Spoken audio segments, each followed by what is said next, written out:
Hey guys, how's it going? Starting a little bit later tonight, or rather, posted a little bit later, but I was going to broadcast the game. But yeah, I was hanging out with some friends all day. I wasn't sure if being able to broadcast. So yep, back here, get some work in, watch the Yankee game. So back at it.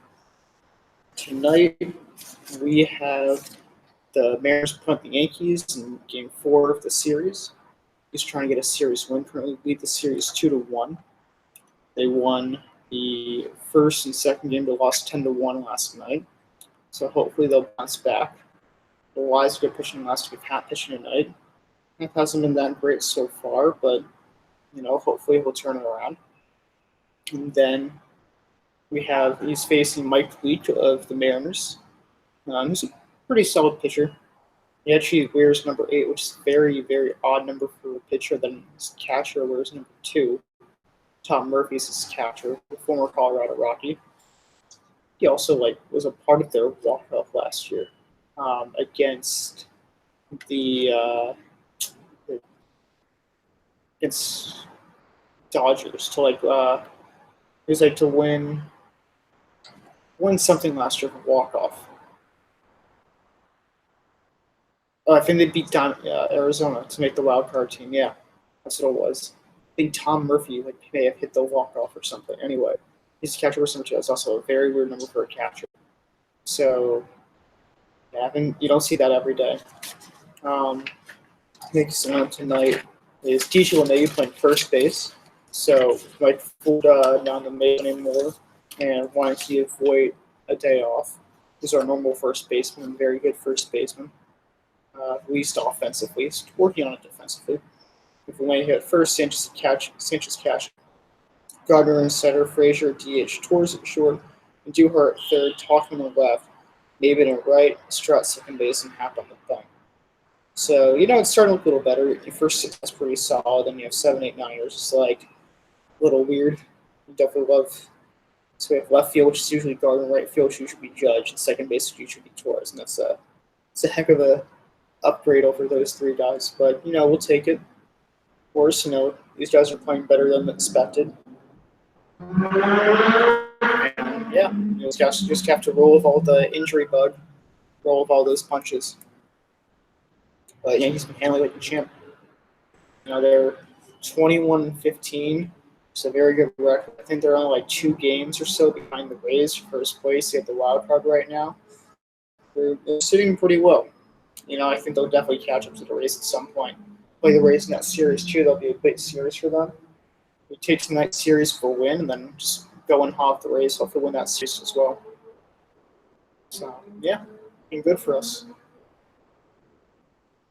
Actually, tomorrow night, the Yankees will face Tyler Glasnow, who's the ace of the Rays.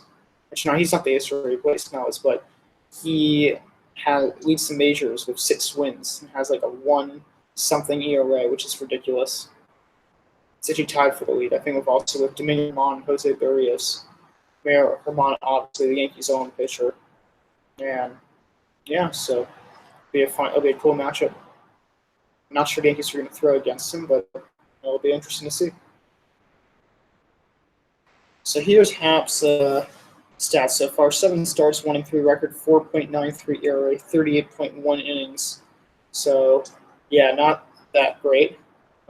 It's been a little better as of late. Last start wasn't too good. Here comes the first pitch. Follows 1-0 to D. Gordon, who's very, very fast. He already has 9 stolen bases on this young season. They had 2 good starts, and last start was a bad start. What starts before then were pretty bad. It was 4 bad starts, 2 good starts, 1 bad start. So let's see if he turns it around. I'm actually doing my next article about him, and if he should start worrying about him. So, tonight will be a helpful indicator about which way he's swung. I was also outside of 3-0 to D. Gordon. That's definitely what you don't like to see.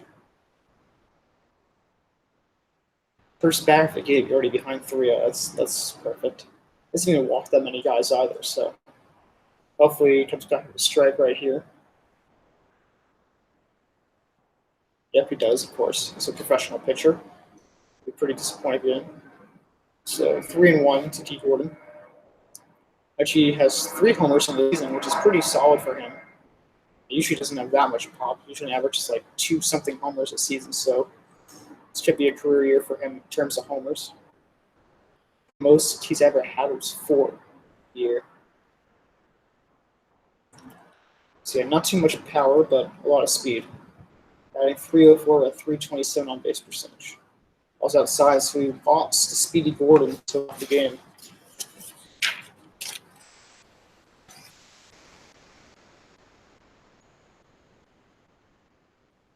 I'm not sure how fast Hap is to the plate.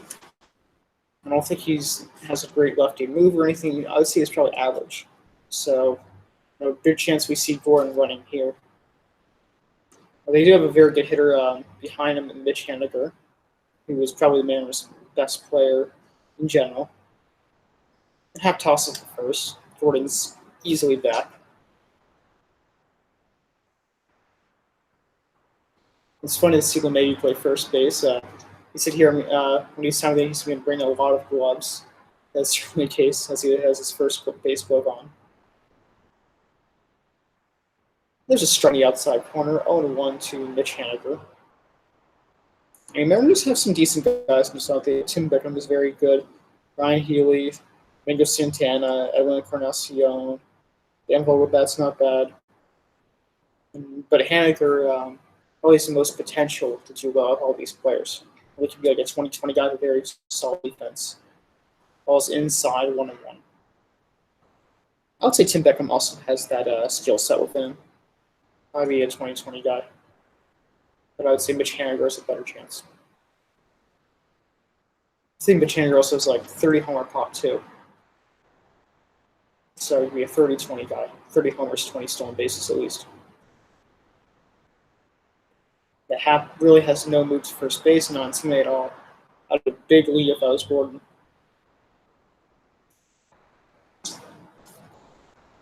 Actually, I agree 100% with what they're saying on the in the booth right now.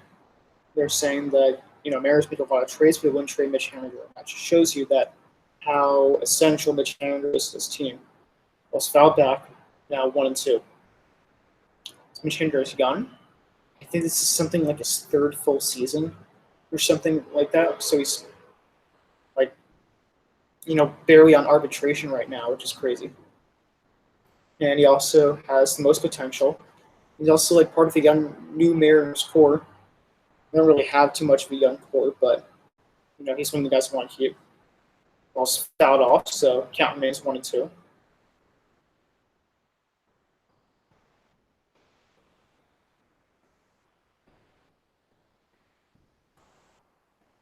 The Mariners made some insane amount of trades. Their team was completely different from last year.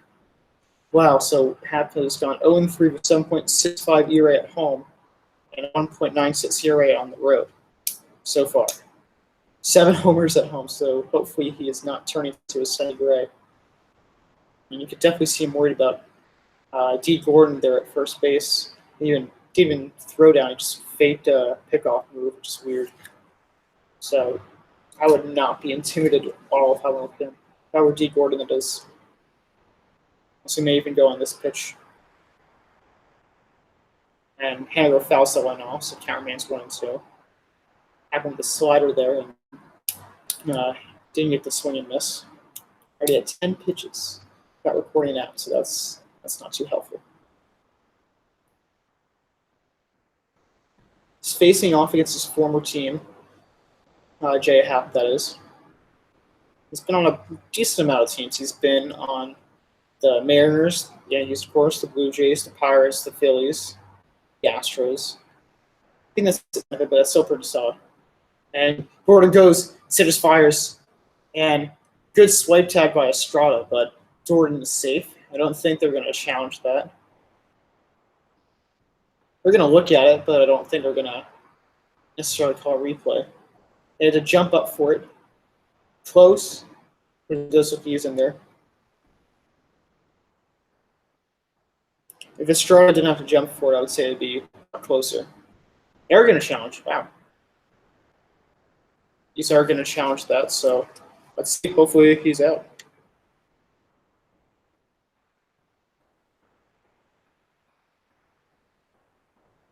I think it might be too close to call. That's my opinion on the call right now.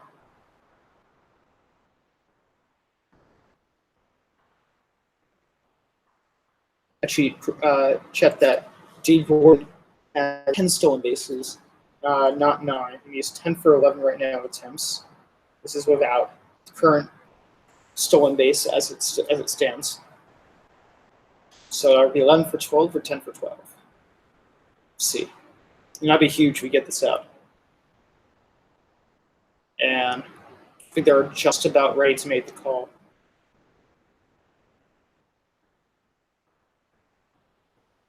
Okay, let's just play again. It's still, yeah. It's very, very close. So it's like it's kind of a hard angle.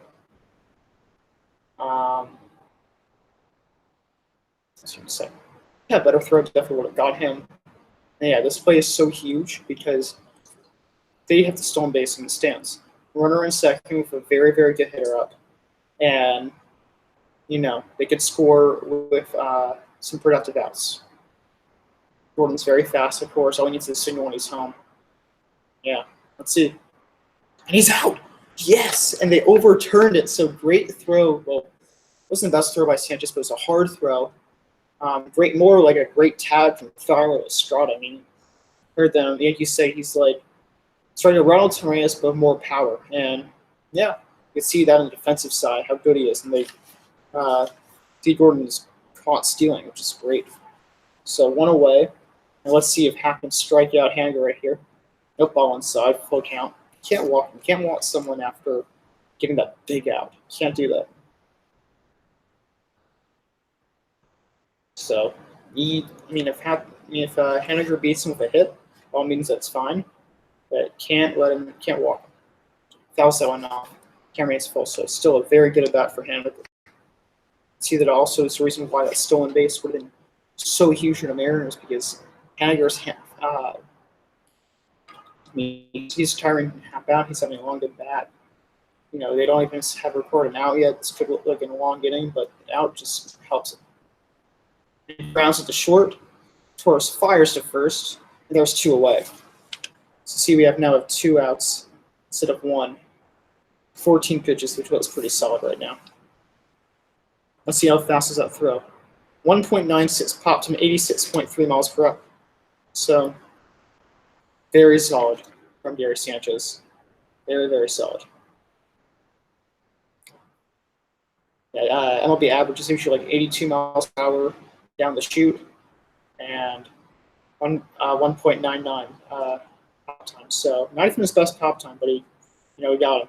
Not even the really most located throw, but good tag from Estrada. So maybe Gordon didn't get the best jump. But, hey, good job by the Yankees defense.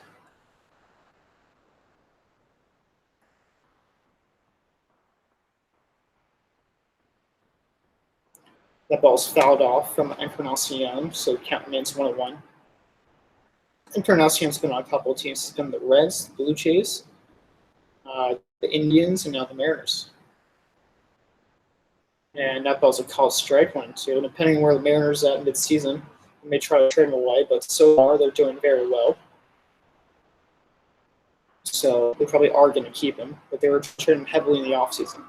Because in the last year, it was 3 years, $16 million contract. He signed the Indians, cashing out after having a very solid career with the Blue Jays. I think he had over 150 homers with them, including a very memorable walk-off homer against Osvaldo Jimenez.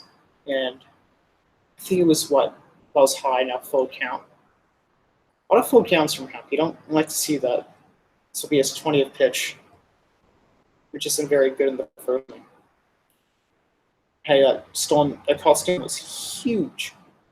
Could have been like a 30-pitch inning if you didn't get into the call. Now fouls went off. Full count remains. Also, one of the problems of Happ right now, I know I'm jumping a bit from Encarnacion to Happ, but I'll get back to him, is that one of the reasons why he's struggling is he's allowing a lot of homers and he's not striking out guys. He had more strikeouts innings pitched last year, which is very, very good. And that ball is just low. Happ stares at the umpire who's not giving him a reaction. So second walk to the inning, something you don't like to see. His walk rate hasn't been that bad, but yeah, it's been homers, not enough strikeouts. Now he's striking like 6 per 9 innings, which is incredibly below average, especially in this day and age. So, he's not able to finish guys off. You can see that with all these three guys, or at least Haniger and Encarnacion, who worked in to a full count.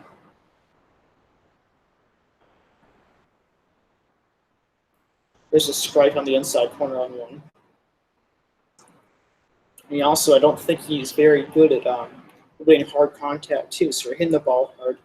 He's not striking out guys. He's a fly ball pitcher. So what this at all results to? That results to, him not having great stats right now. Swings and a miss. I like that approach. So he threw Domingo Santana, the batter, up right now. Fastball inside for a strike. Took it all the way. Then threw some fastball more inside. He swings and misses it, right? So just keep peppering him in, especially for someone who doesn't throw that hard, like 91, really like 90, 94. Yeah, that's what you got to do. Fastball up and away for a ball, 1-2. But yeah, get back to Encarnacion. Yeah, he's also walks a lot. Definitely not as good as he works with the Blue Jays. Not going to hit 40-plus homers, but he could still hit 30. Ball's in the dirt, 2-2. Already at 25 pitches. Don't like to see that. He might not be along for this game, maybe like 5 innings. And the Yankees actually, especially after losing 10-1 the other day, and then I think allowing like 5 runs the other day and having to go to like their B or C guys in the bullpen. Actually, no, their good guys might be relatively fine since they weren't supposed to win 2 games ago. And Santana swings and misses at a good changeup and a good fastball. Yeah, good fastball. And I used to get out of this. Not before the Mariners walked twice and half throws 26 pitches, but still a 0-0 game. Let's head to the bottom first. Play some music for you guys.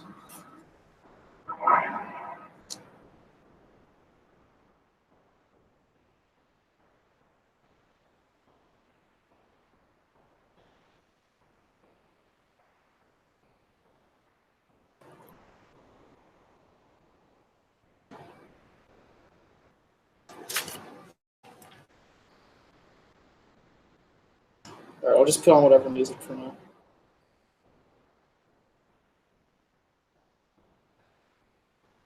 Oh, there it is.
All right, so we are back. Mike Leake is on the bum for the Mariners. I'm waking up a bit, so that's always good.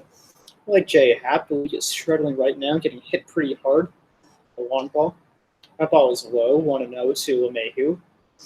And, said from the get-go, I think LeMahieu should be leading off for this team, and he is. And that is perfect. That ball's outside 2-0. LeMahieu already in the driver's seat right now. If someone makes good contact with him, batting 339 right now. It's good to be in the hitter's count. There's a strike in the outside corner, 2-1. So Lee doesn't throw really hard. I think he only throws like 90 miles per hour with a fastball. That was 85, so I think he might be a little slider. And he grounds out to first base, flips it to Leak, and there's one away.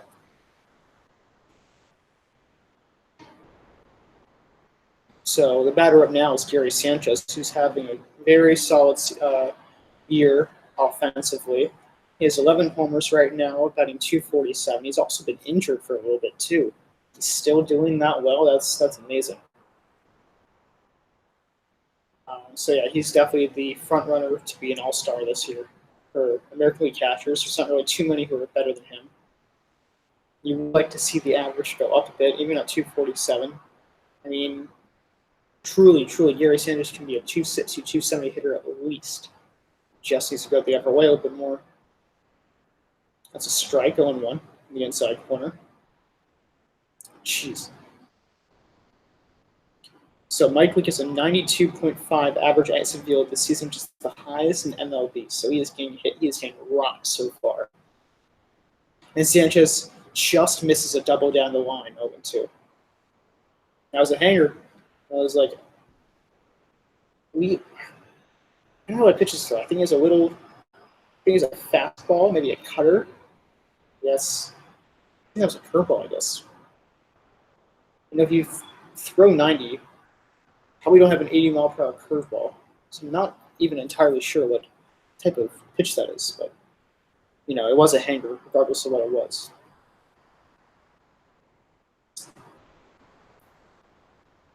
So quickly 0-2 on Sanchez.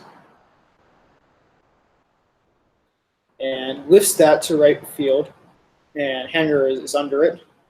2 away. Kind of caught that a little bit awkwardly. He's kind of backpedaling when he made the catch. But regardless, he made it. He's a professional fielder, so still 2 away. Jeez. It's really funny.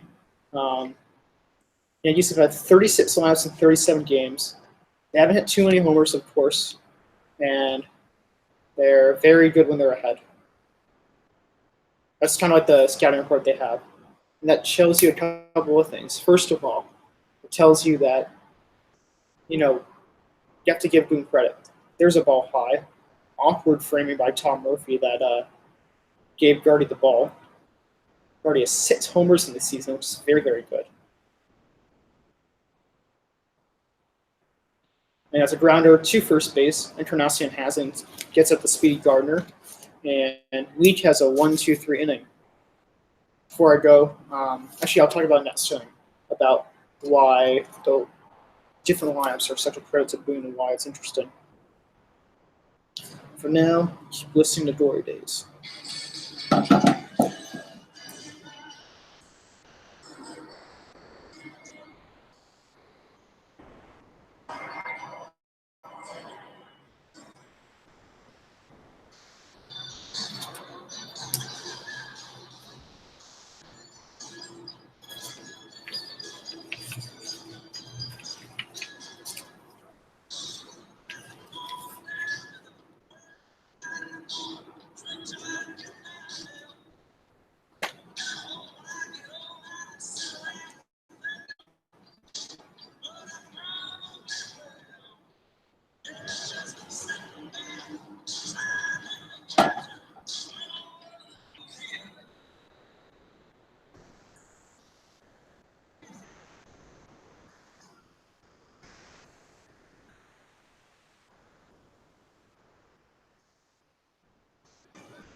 All right, we are back.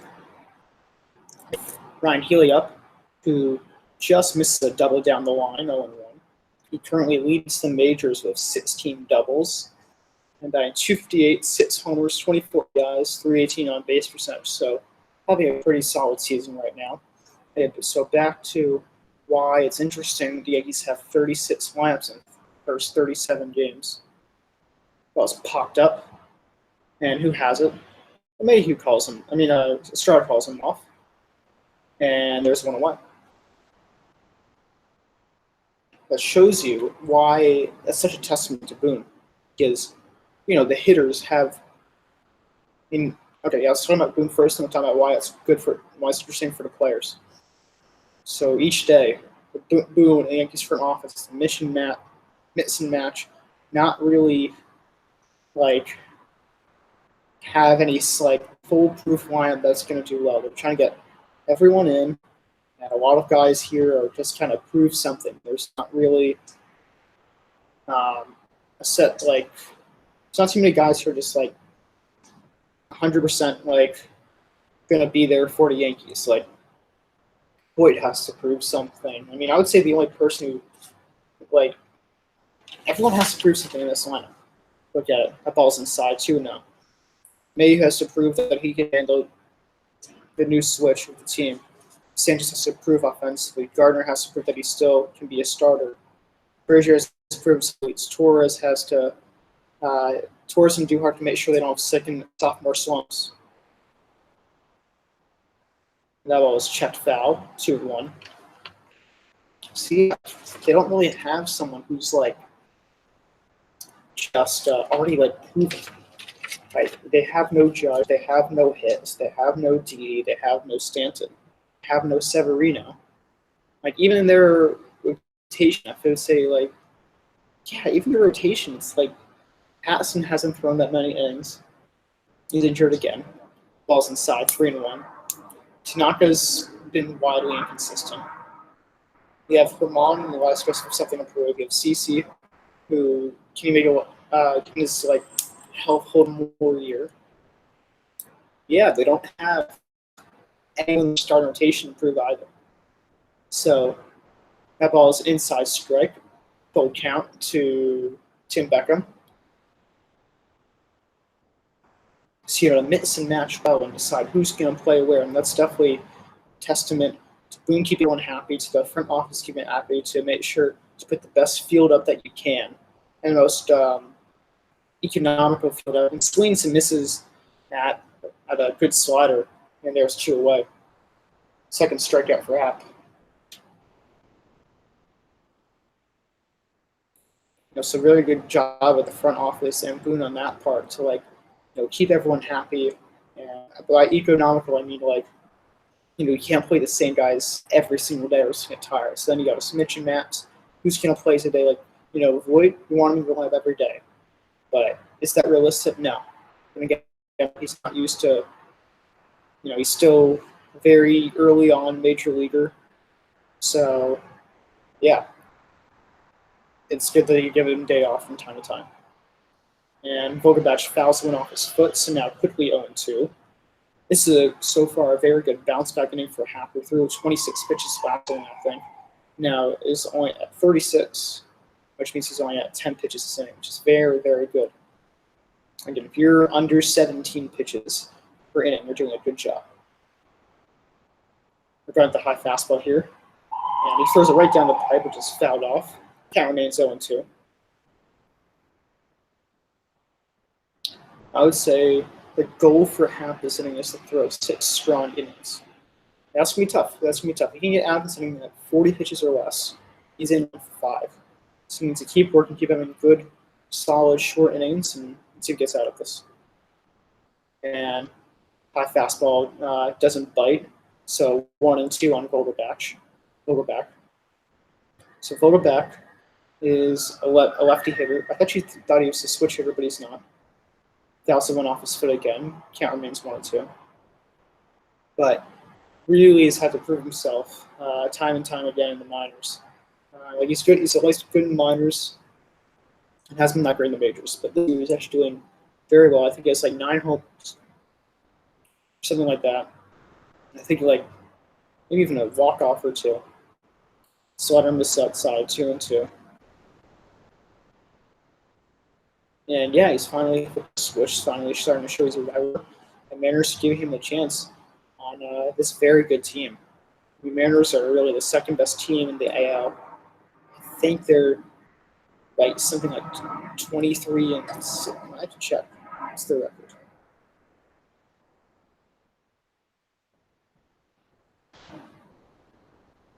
Mariners are actually no, they're got a lot worse. They're 2019, which is odd because Mariners like were ridiculously good. Basketball's just a bit outside full count. You can't lose them. You can't lose them after being up at 0-2. These Mariners are a team pretty fast, but that also shows you that his strikeout rate's not as good. Even though he has struck out two guys, maybe this is a testament to Mariners hitters, but he's having harder times getting guys out. He's having harder times going deep into games. There's a swing and a miss, so third strikeout making me eat my words right there. But, I think you can see a little bit with the Mariners getting these constant long at bats. You can see a little bit of struggles for Happ, even though he's doing very, very good this game. So Happ is a 1-2-3 inning, 0-0 ball game as we head to the bottom of the second.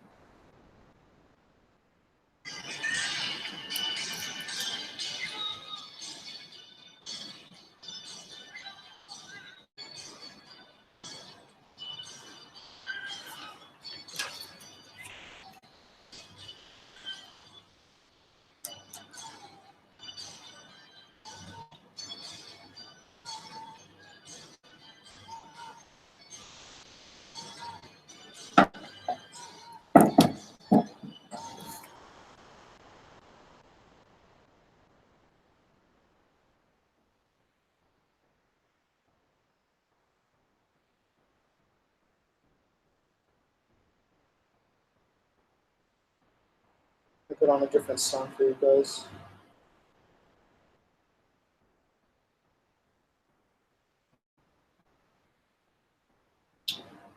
What should I do? Yep.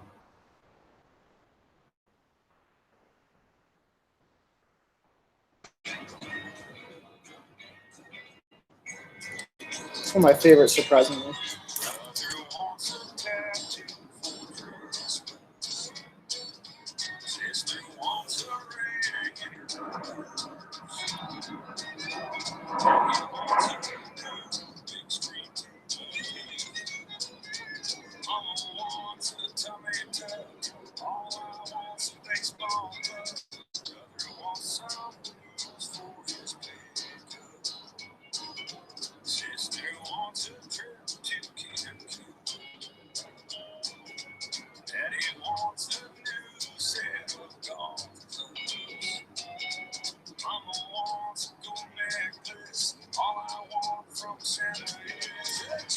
All right, we are back.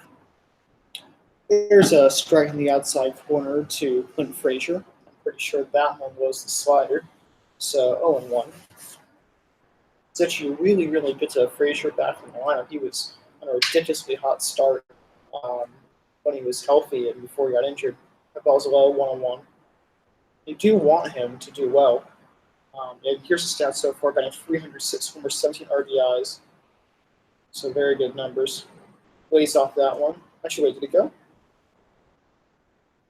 Not, so 2-1. But yeah, I mean, the Yankees' game plan for Frazier is to be the left fielder next year. Maybe have Burns a fourth outfielder. And there's a line drive to center field, so that average just went up a bit. His first hit of the game, actually the first hit of the game. So good start to this inning.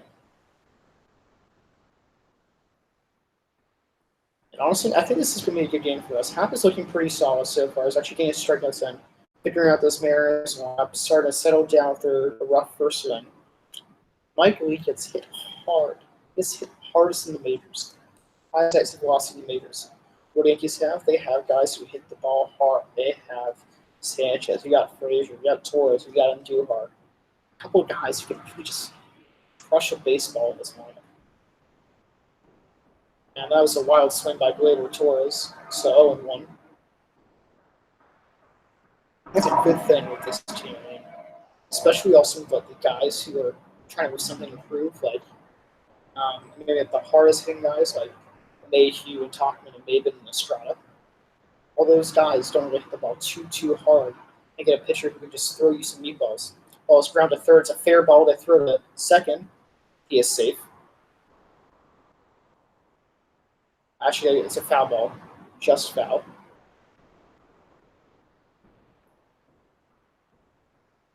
So, actually, wish it was a fair ball. As they went the short way to second base, and he was safe. But it's a foul ball, so they were still 0-2.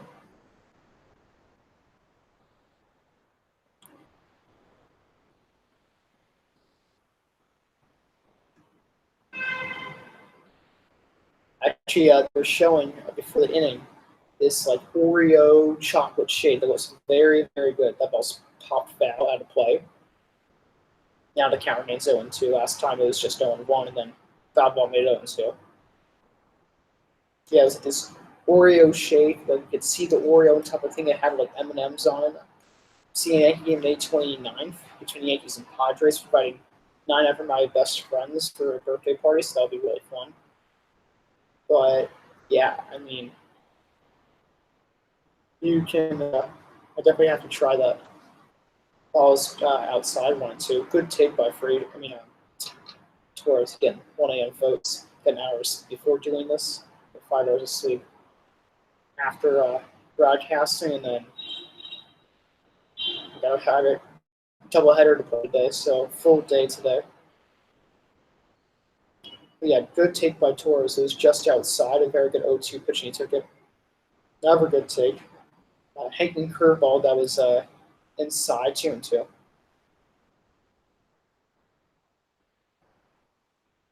So, Glaber doesn't walk too much, but, it's nice to see that he doesn't go crazy on some of these pitches. Like, has some good plate discipline, not going to go out of the zone for the last 2 pitches. It's a good changeup that Torres fouled off 2-2.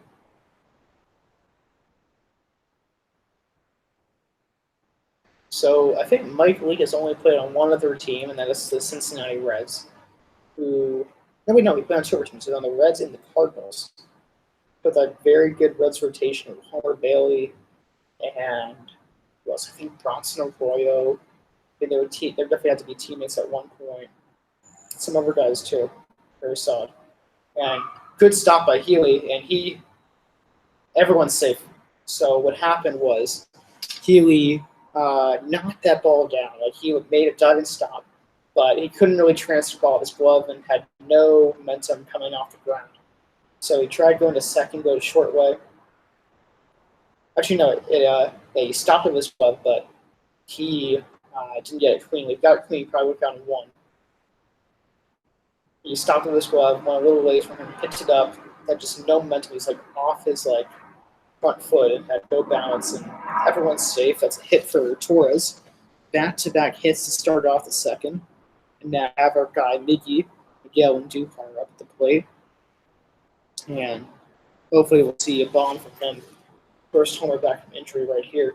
I'm calling it. We heard it here first, folks.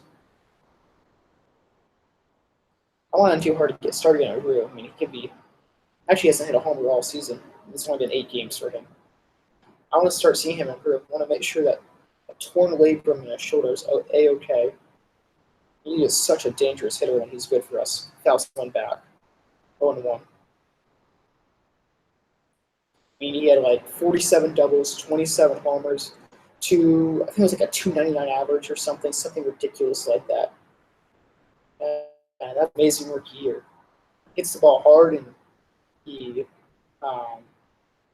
doesn't have the best plate discipline, but it's good for the Yankees to have guys like Torres and Char who can just hit anything. Who are just solid hitters and they don't strike out too hard, put the ball in play. And that ball is a good. I would say he got under it. Yeah, he got under it, and it's just a fly out to left. But the way he finished there, it looks like he got a good on piece of it. He says it out. And I got too excited that I was correct about him hitting a 3-run bomb. Now with Mike Talkman up at the plate. And Haven't been too keen on Talkman since he's come up. Let's see the swing. Yeah, he got it off the end of the bat and it's under it. I mean, it's pretty good contact with that, even though it's off the end of the bat, but still. Yeah, you just want to start seeing Duhar bear up the balls so maybe he'll get the next at bat. That ball's fouled off 1-1. Actually, it's really funny with Talkman and Gardner. Whenever they foul the ball, you never, I mean almost never, see them foul off the ball to the right side. They always foul off to the left side. They always late on it, which is interesting. Never, ever early. Which maybe shows a testament to their bat speed, per se. They don't have the basket like Sanchez or Judge or Duhar. Talking, I mean, he has decent pop. He has 5 homers since he came up, which is pretty solid. For someone who's not a starter, but he's also best 203, which you don't like to see. Yeah, not too clean. I mean, he's still a rookie. Fastball low, 1-1. So it's like rookie mistake is like not hitting the cutoff man and all that stuff, and you're not having the best plate discipline. I mean, he gets his walks, but I think sometimes he swings it a bit over some weird pitches. Definitely ever have like Gardner stance in the left field on him. There's a strike in the outside corner, 1-2. And so far, despite this good start for the inning for the Yankees, league has been economical at 25 pitches so far, pretty solid.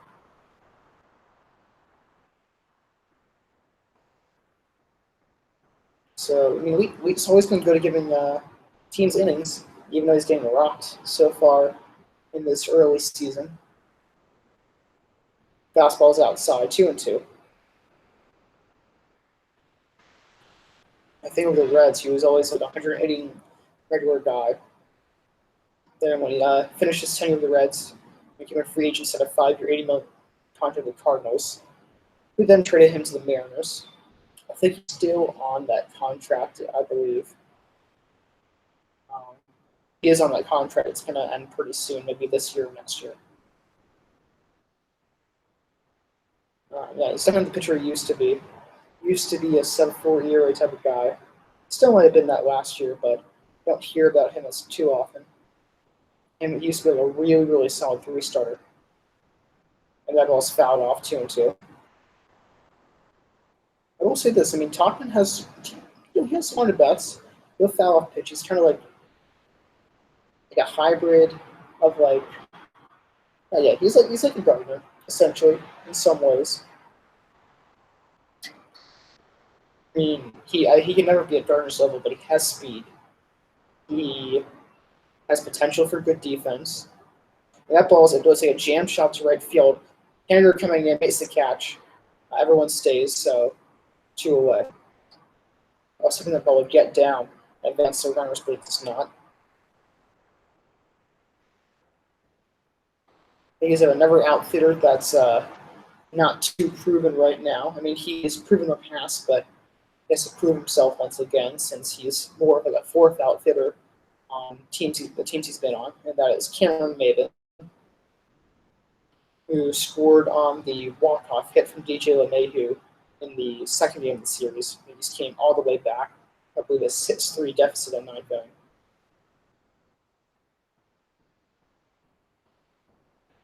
That ball is low, 1-0.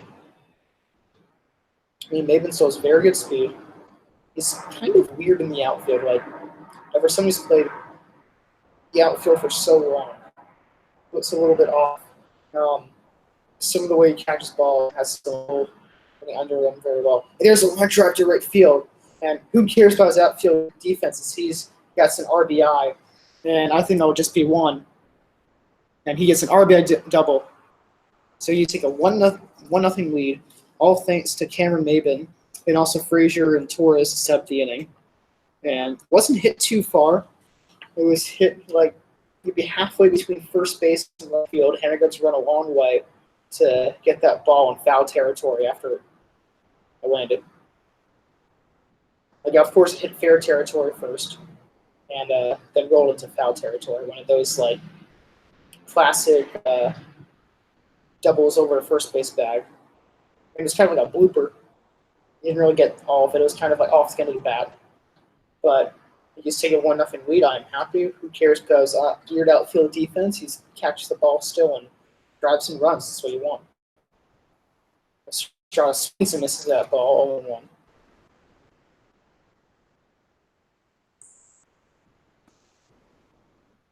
Estrada has 2 homers on this gun season in 9 games. Actually, no, sorry, just 1.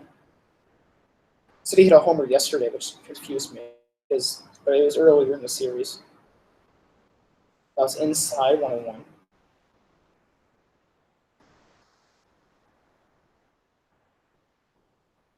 And yeah, I like him. I think he really could be a good bench player for us. Like honestly, I like him more than Wade.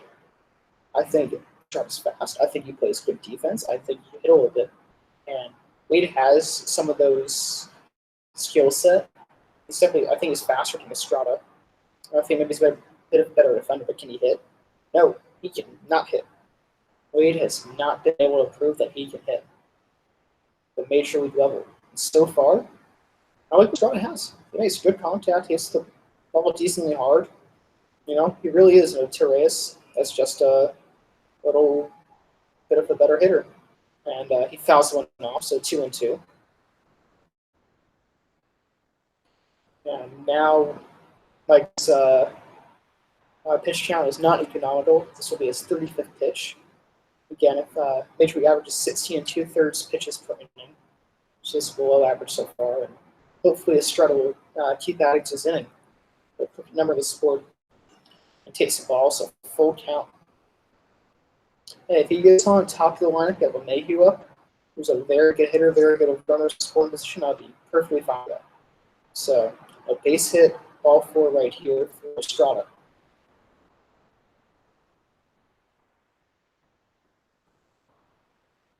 And he grounds up the shortstop on one bounce back and throws to first, and that's the inning.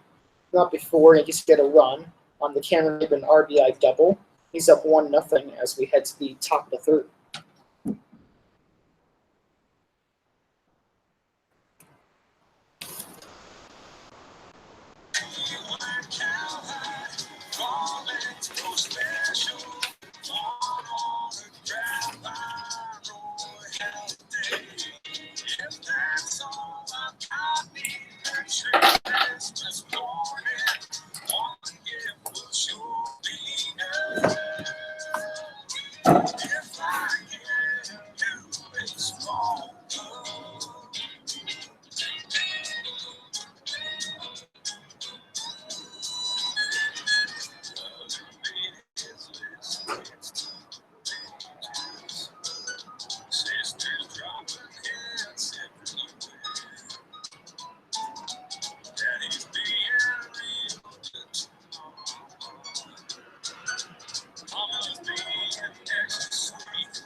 We are back. And there's a strike to Tom Murphy. And he definitely was a Colorado Rocky last year, but I'm not sure if it was him or Todd Hundley who had the. Actually, no, Steve was definitely a part of it. I think he did hit the walk-off against the Diamondbacks to clinch the wild card spot for the Rockies. Which I think Diamondbacks made. This is what happened. Diamondbacks also made the wild card, but they were. I think the Rockies were at home, and the Slider outside 2-1, and the Rockies won a walk off, and I think the 13th inning. And they played the Dodgers and then lost that series. Yeah, I'm pretty sure Tom Murphy was the guy to get the hit. I think he's also a switch hitter too. He's batting righty right now against Jay Happ, who's a lefty, of course. That ball's fouled off 2-2. Look that up. Short of that walk off.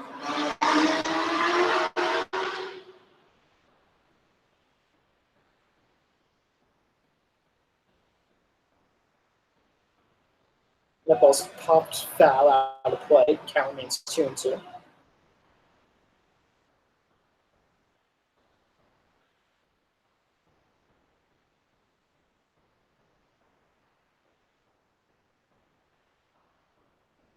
Yeah, sorry, just trying to look that up really quick. Just going to do the play-by-play for now.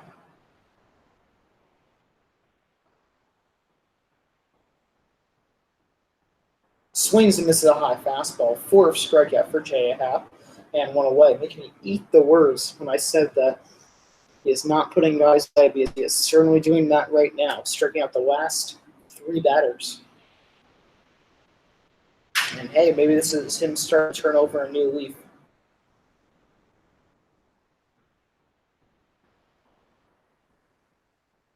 And yeah, I mean, I would love that. I'd love for him to do well. Ball's just low. Sanchez was surprised that was called a ball. And we have Brandon Bishop, who's the center fielder for the Mariners tonight, looking for his first homer of the year. Batting a paltry 154. And that ball's a good shot to right field, but Maben is there, and there's 2 away. Yeah, still trying to look at that homer. So I think there might be a guy named Todd Murphy. Let me check that.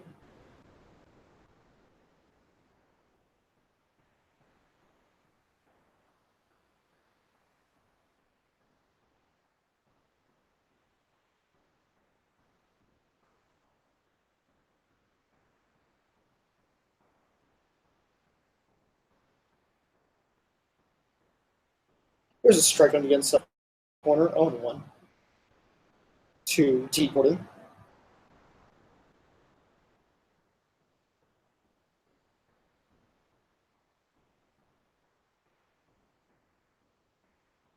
And I think he hit him on the hand. He does. And yeah, he's trying to walk it off. Yes, he does get hit. Not swinging that ball. And Gordon is in a lot of pain right now. Trying to walk to first base, but on the way there, stopped by the health personnel for the team doctor, team on-field doctor, that is, for blinking out what they're actually called. He's in a lot of pain. He wants to stay, of course he does, but he's in a lot of pain.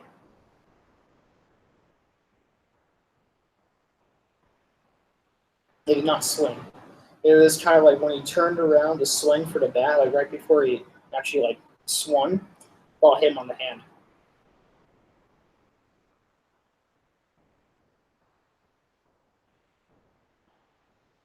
I think you'd hear Hap saying "my bad" or something after he hit him. He's really grimacing over there at first base.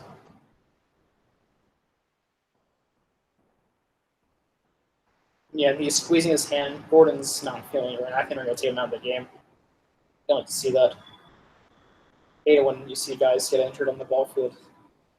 Actually, that really has to hurt. 90-mile-per-hour fastball in the hand. That must hurt. He yells at himself. He's really angry about that. Probably about not being quote-unquote tough enough to stay in the game, even though that's totally out of his control. I mean, although it's very unfortunate I got hit, and never wish that upon anyone, on the plus side, Yankees don't have T Gordon on the base paths, which is good. That's very good. Moore now subbing in for T Gordon will be pinning. And that definitely takes the worry away. But yeah, you don't like to see that. It's also very good to worry about him like that. So definitely not a strategic move, but definitely could be a strategic outcome. Also fouled off on one. So yeah, still looking at the Rockies guy. Let's see.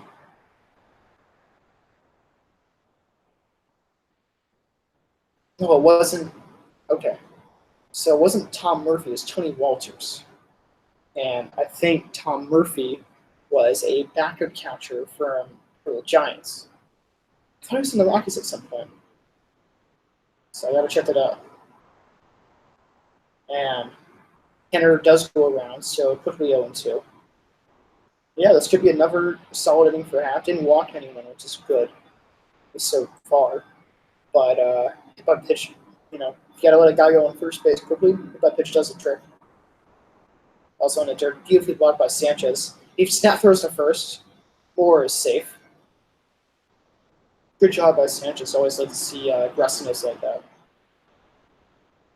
Yeah, let me check out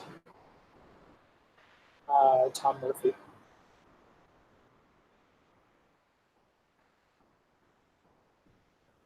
I swear he could have been on the Rockies at some point. And it really he actually almost got him. I mean, he just got under his foot. Did he go? Yes, he did. And that is Happ's 5th strikeout. And Mariners have no hits through 3 innings. Yankees have 1-0 as we head to the bottom of the 3rd. Just check out Murphy. Yes, he was with the Rockies. He was with the Rockies up until last season. And I think he was in the Giants organization before he got traded to the Mariners. So I was right. He was with the Rockies. He just didn't hit walk-off. Let's go to music now. If that's all I've got me to treat Christmas morning, one gift will sure be enough. If I can do baseball, if I can do baseball,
So sorry for the Israeli commercial. Whoa, I didn't realize that. Sale struck out 14 batters last night and didn't get the win. I mean, Red Sox may have won last night, I'm not sure. I've been a little busy as of late, so not keeping up with all the standings. But yeah, it's pretty wild. I think Sale's back. He had a rough 4 or 5 starts to begin the season. I think he's one of few Red Sox pitchers ever to start off April 0-5. But he's had good back-to-back starts right now, and he seems back into it. And there's a signal to left field. Let's see the turn. It's just going to be a single. And yet extended sort of hitting streak.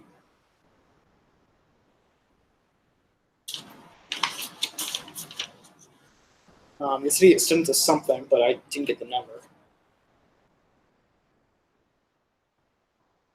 Yeah, you love to see that. This is why Mayhew and Torres and Andujar are so important to these Yankees offense, especially when like big guys come back like Judge and Stanton and Hitz and MD at some point.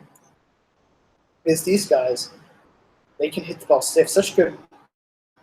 They have can really make really solid contact with the ball. That ball's fouled off. It's 0-1. It's 11 game hitting streak, by the way. But right away, like they don't wait. They don't take strike one per se. They always if they see a good pitch they can hit. They hit it, and they usually hit it decently well. So Dylan Moore now playing second base, who is replacing the injured D. Gordon. Hopefully he's okay. Everyone injure anyone. Here's 0-1. And there's a line shot to center field and is caught by the center fielder Bishop as a diving catch, one away.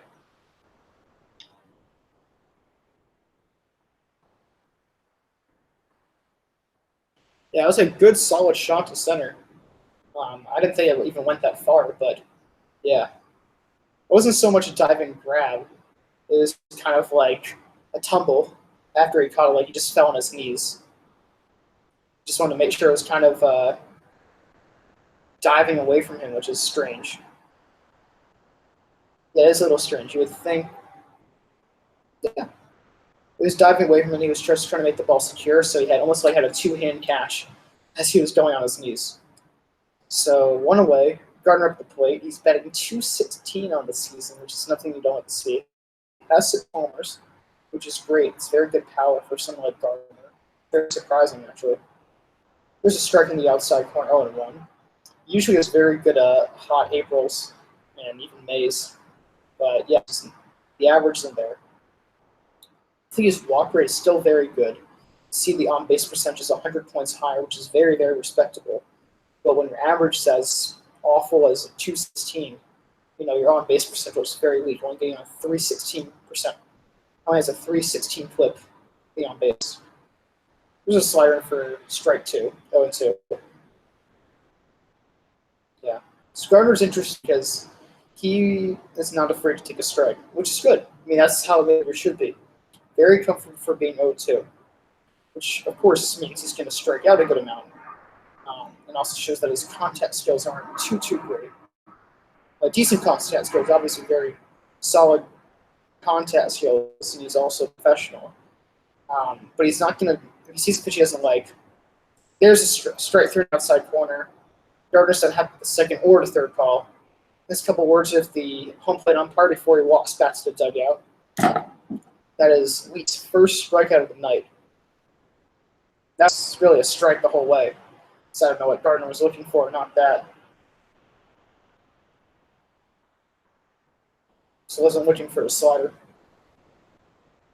Didn't swing at any pitches in the bat. All 3 pitches for strikes, which is something you don't see at any level. There's a strike in the outside corner. 0-1 to Frazier. But yeah, I mean, they'll go 0-2, then he'll start to foul pitches back, and then he'll start to, work the count a bit. And that's kind of who he is. He's not really, don't see all too often that he takes a head out right away. I don't know if he exactly swings. I don't think he swings at too many first pitches. So, he's usually behind, and he's fine with that, but that means you're going to strike out a bit. Point in his career where his hitting skills are eroding. Average is going to go down a bit, too. Yeah, that ball's inside, so 1-1 to Frazier. And here comes the next pitch. He fouls it off, 1-2.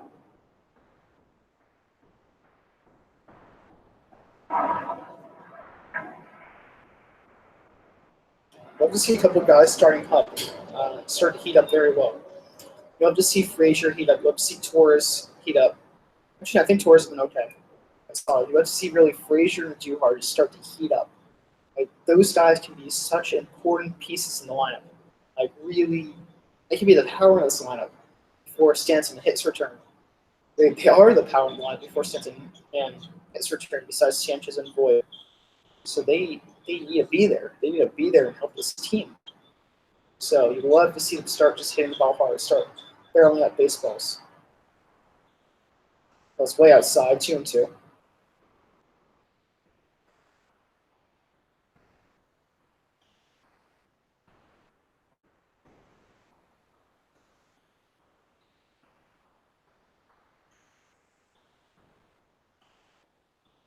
Here comes a 2-2.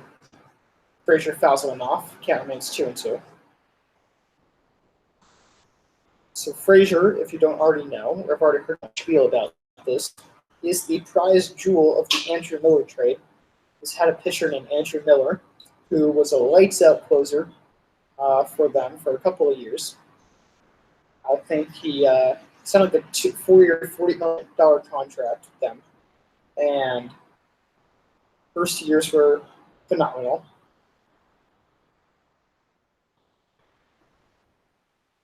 It was, I guess, really impressive.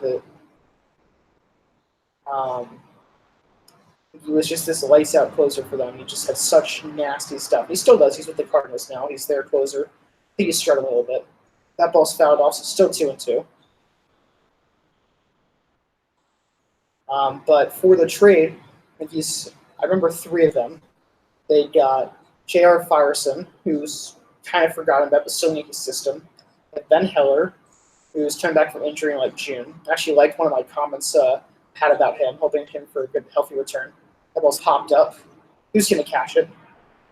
The second baseman Moore will catch it in fair territory. That's the third out. Maybe strand 1.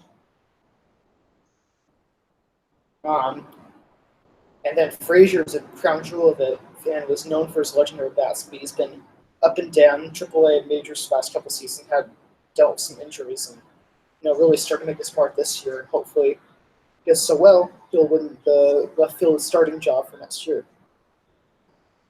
Anyway, Yankees don't score as we head to the top of the 4th. I think he's up 1-0.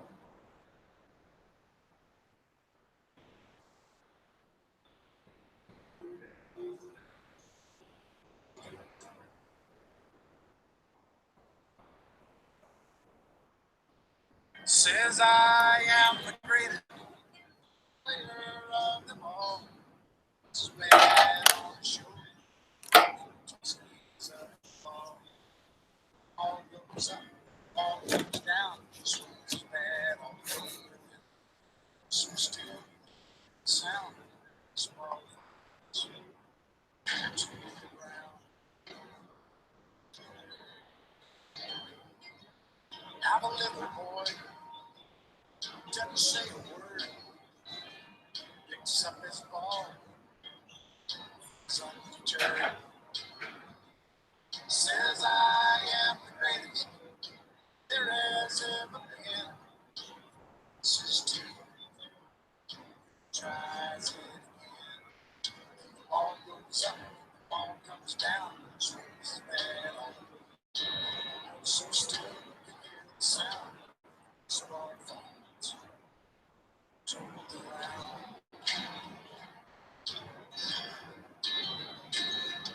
He makes no excuses. He shows no fear. He just closes his eyes and listens to the show.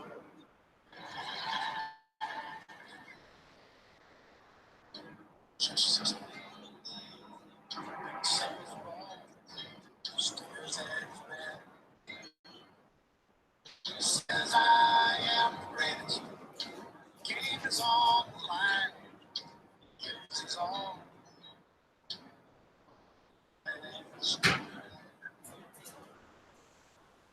Ball goes up. Swings back. Follows back. Still. Small falls. And strike 3.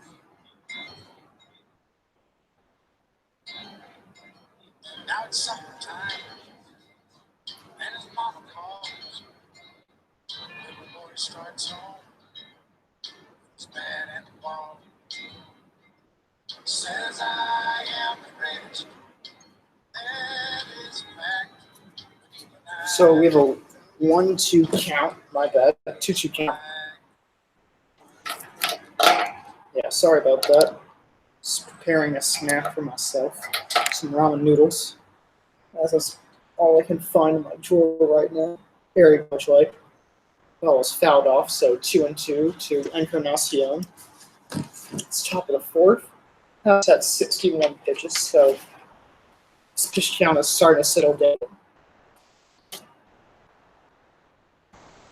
So essentially, the question is, if you go sit strong, would be great. Yankees would love that. Even, extra one's also very respectable, hopefully scoreless, but sit strong would be even better, of course. Ball's popped up. Who's going to get it? It will be Torres who calls off Estrada, and there's one away.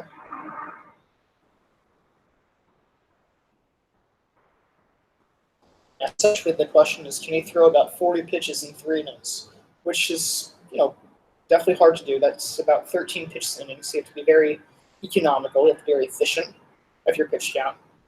And, yeah, I think he's looking good the last couple innings, so I think he has a good shot. But, yeah, it'll still be a little bit tough for him to go sit strong. There's a slider missed outside to Domingo Santana. So, not a lot of people know too much about Domingo Santana on the Mariners. And she has very good power, some solid speed too. There's a strike in the inside corner, 1-1. A couple of years ago, I think, in either 2016 or 2017, at 30 homers to the Brewers, and ball's inside, 2-1.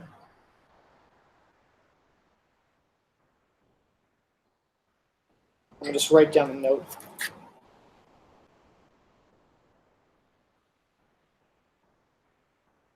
Swings and misses that one, 2-2.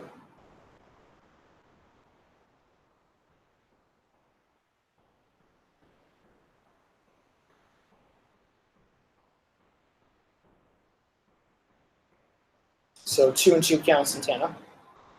And just foul someone off. Count remains 2-2.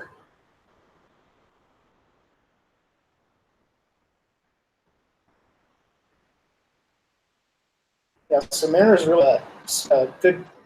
I don't even know who they traded him for. I mean, it was just a nice pickup from the Mariners. Brewers. Brewers had an excess of outfielders. Swings and misses, and that is Happ's 6th strikeout. I mean, you're really just mowing down this Mariners lineup. Mariners haven't even gotten a hit yet. So Happ's doing something a little special right now. Definitely, if he continues with it, he probably won't go through the whole thing, but no need to say what actually is unless it happens. Don't want to just let it run. Let's just say the Mariners don't have any hits right now. Just something special.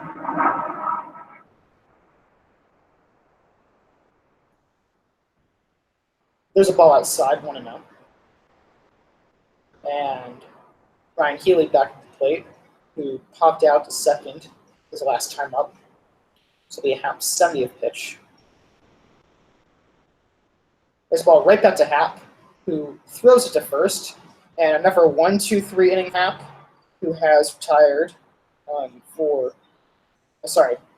the last 4 batters. He's up 1-0 as we head to the bottom of the 4th inning. Grabbing the hit by pitch there, I was going to say he retired a lot of batters in a row.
So we're back.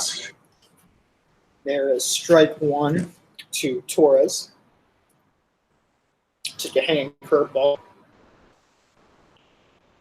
Batting 275 in the year, 516 RBIs. He had a nice season. And there's a fly ball to left field. He just got a bit under it, a bit out in front, and there's one away. Gotta wait a bit. It's a good thing I should practice. Gotta wait a bit before it goes out of there.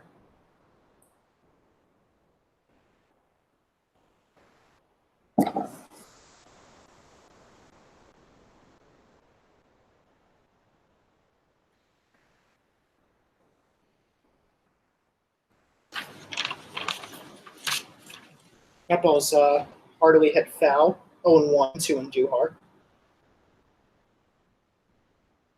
He flew out to left last time. Same result as Torres last at bat.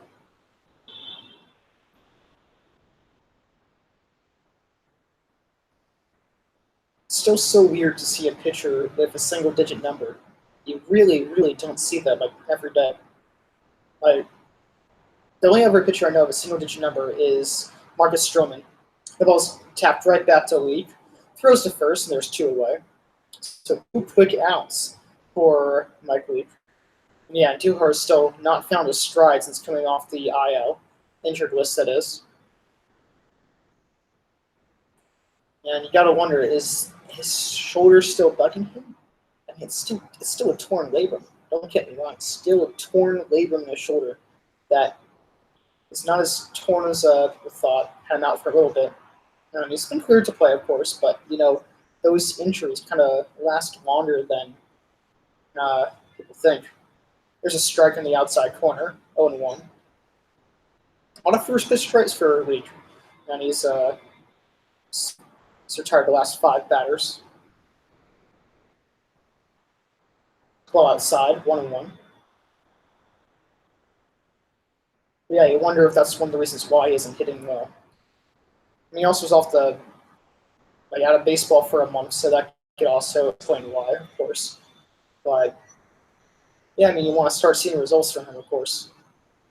That ball is going to be a hit, and it was perfectly hit by Tauchman. It was hit. They played the shortstop Tim Beckham played Tauchman slightly off the left side of second base, and it was hit more to the left of him, so he dove tried to backhand. He dove for the ball, and then kind of skid off his glove, and yeah, it's a single. So good job by Tauchman. Actually, it's a nice approach of going the other way. Maybe I spoke a bit too harshly. He is a rookie. I believe he actually still is a rookie. I don't think he played too much for the Rockies last year to pass his rookie eligibility. There's a strike on the outside corner, 0-1. I mean, I think he has period of stretches where I would say the last period of stretches had a lot better. So talk right at the gate, batting 050 or something ridiculous like that. And then for a little longer, he's been 115. Now he's running up to 210. That's not bad. That's a great average, but raising up that much in a short amount of time also shows he's still early in the season, but that means he's doing better. He even fouls it off, so quickly 0-2 against him. Leak hasn't pitched too great, allowing 5 hits this game in only 4 innings. Give him a run too. I mean, not awful. He looks like he might go a long way. This will only be a 60th pitch through 4 innings, which is pretty nice. Pretty respectable. So we'll probably go at least 6 innings, unless we start scoring like maniacs. Now we're going to pitch down a lot more. Ball is also fouled off, so still 0-2.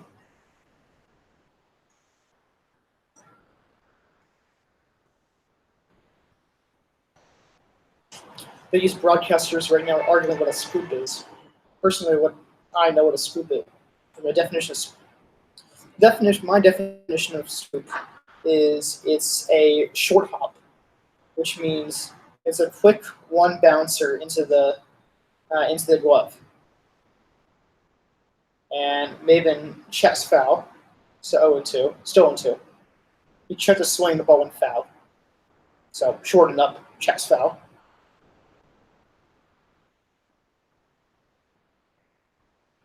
They've been spinning on a bunch of teams. I don't even know how many teams he's been. He was originally drafted by the Tigers, had his first home run against the Yankees.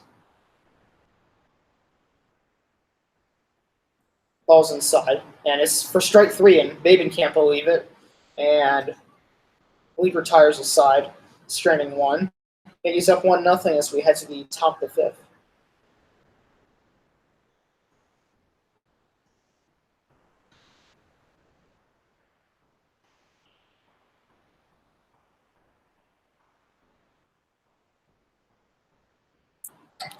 Put on some music for you guys.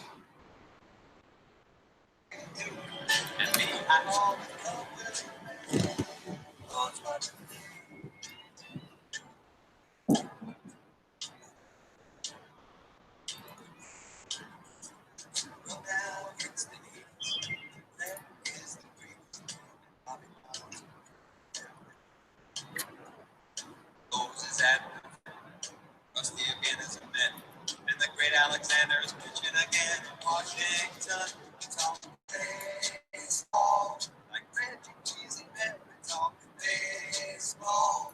Blue Brigade on Terry, see the dog fit by the blue. If Blue is down, it's calling, it's no fluke. They'll be complete. Nicky and the Blue.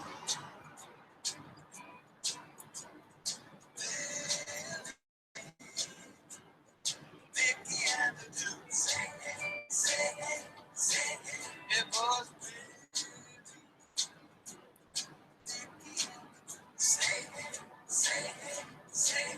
I'm talking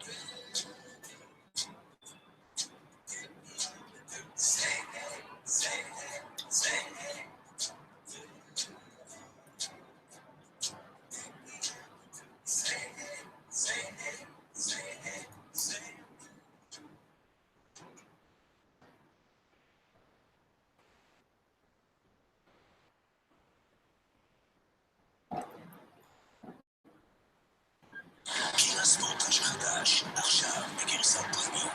על מנוע טורבו גם עוצמתי. I had a feeling that it would go back to Israeli commercials. Ball's popped up to, oh, this is going to be a tough play. Who's going to catch it? And it dumps and foul. Someone should have caught that. That was not great communication between Maben and Estrada.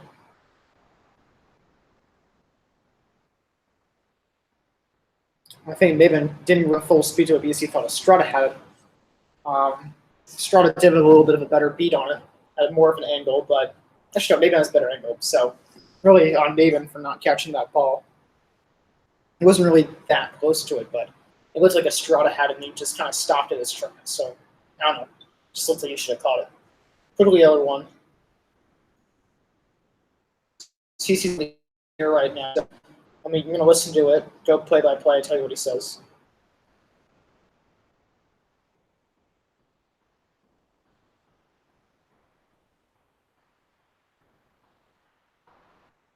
There's a strike in the inside corner one too.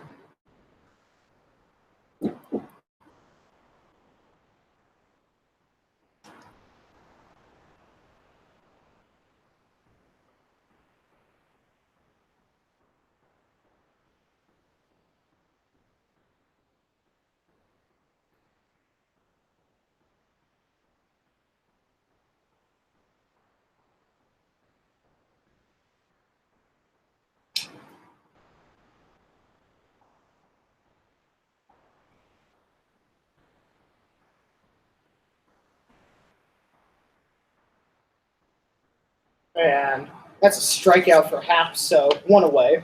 Timber swings and misses. Second swing and miss strikeout for him. Second strikeout for him as well. That's Happ's seventh strikeout. So he's dealing right now.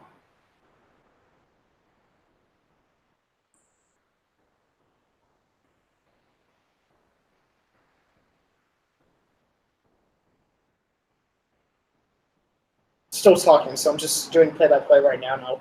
give you guys a scoop on what they're saying. Was fouled off on 1 to Vogelback, who struck out last time.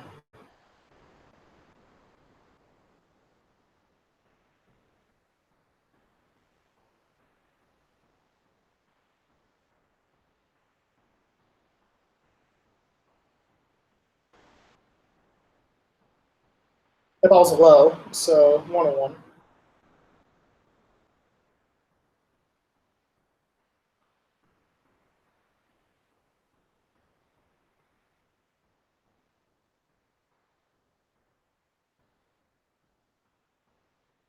Ball's fouled off, so 1-2.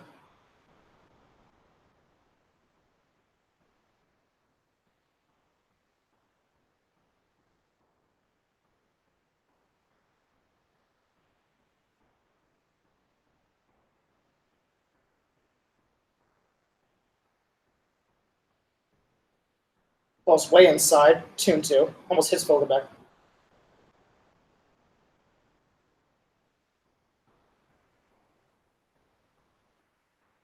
And it's a long talk. Yeah, but I'll give you guys all the scoop. Maybe I'll broadcast a little bit too. So 2-2 count on Vogelback happening for his 8th strikeout. And that ball is grounded to Torres, and he makes a throw, and he spins away. He spins away from first base, and it's like a whole 360 spin. And yeah, it was kind of LeMahieu's ball, but he wasn't able to get to it. So Torres gloved it and spun around and fired to first. Nice play. Not a great play, but it was still a very, very nice play. So 2 away. And Happ only at 79 pitches. He looks like he could go 6 strong for us right now, which would be great. He should really use that. There's a strike in the outside corner, 0-1. Then we could have Britton, some mix like Britton, Ottavino, Bingley, and Chapman for the 9th. And yeah, this should be a good game for us. We just need more offense. Getting our hips against leak, but we still got to score runs. So 1 run might not cut it. Swings and misses that one. Quickly 0-2. Happ's throwing a lot of strikes right now. Especially what they're saying with CC. That's him at like his 3,000 strike, and what he's so happy about. He's like, I'm happy that my family all came to see me, and how they're old enough, how his kids are old enough to understand the moment, and how he's joining a very short list. And that ball's grounded hard to left field, and there's the first hit for the Mariners. And just past the diving Torres.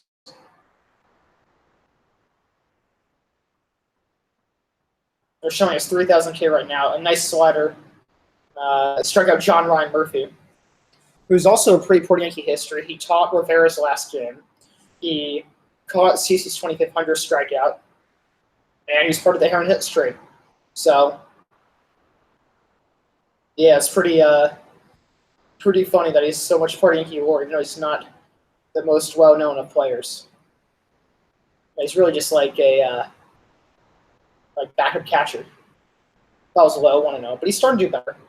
John Rock is. So Brandon Bishop, who had a nice catch on Gardner's line drive 2 innings ago, takes the ball, so 1-0. So yeah, I would say Happ needs to get this guy out to go 6 maybe. There's a strike, 1-1. I mean, I would say next inning they're probably going to have someone warmed up, gets in any trouble. He's the first guy in, which means essentially any base runner either, because this game is so close. So Happ really needs to be perfect this next inning and get out of this inning like right here.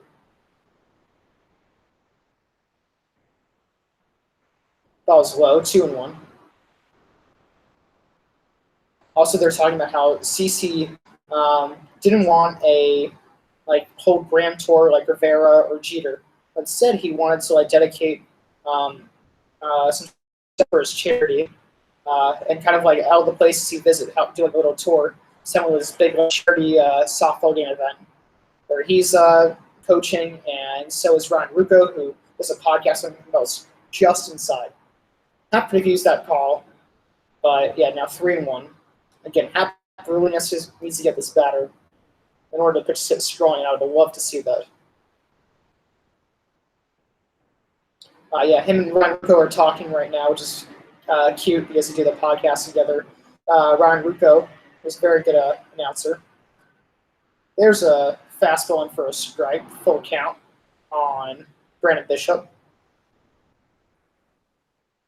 But what was I going to say? I'll talk more about. Oh yeah, it's a big charity event, and Ryan Rucco's going to play in it. Ryan Rucco was Joe Pant's double play partner in high school. He was looped in the center field, right to Torres, who catches it in front of Estrada, and Happ gets out of the inning, stranding one. And he's up 1-0 as we head to the bottom of the fifth.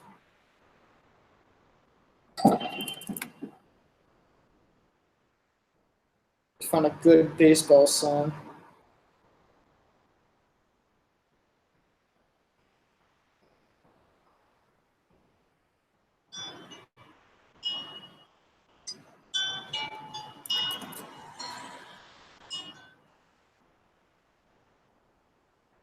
Searched the little leagues through southern Florida.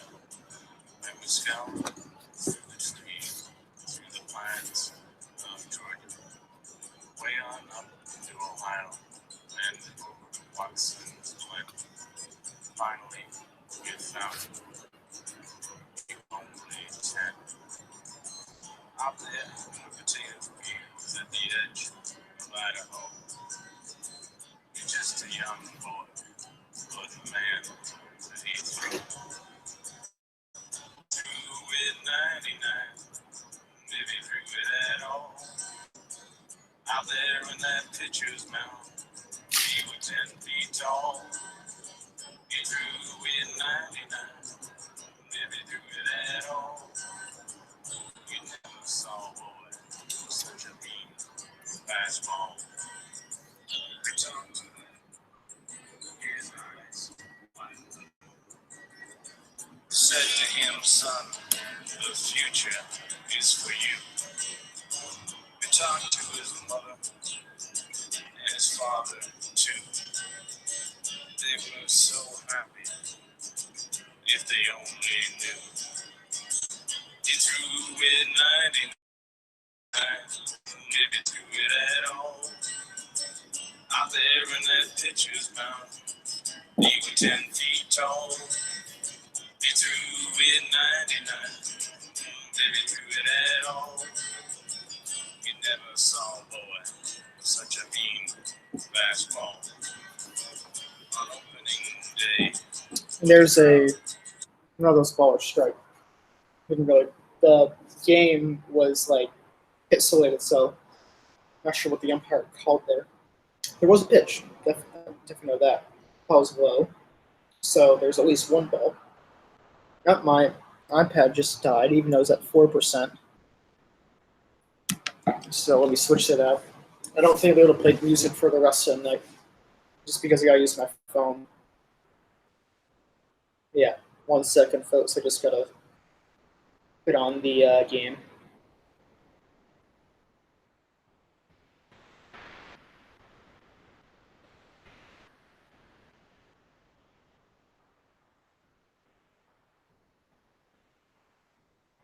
So you might miss a batter. Hopefully that won't happen.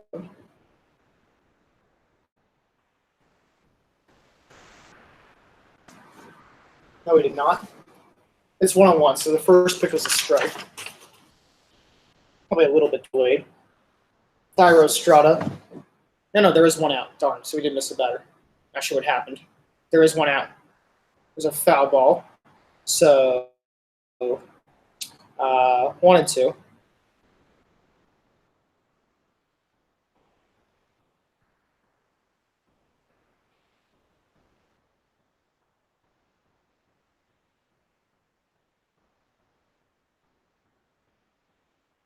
You have to see what it was, but I know there's definitely one out.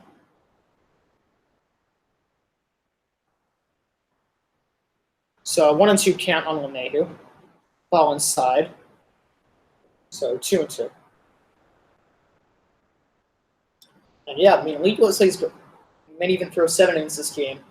You know, he's 5 hits from the Yankees and 4 in a third inning. So Pretty solid start, but bad. Up the middle and gloved by Dylan Moore and throws to first on a bounce, and there's 2 away.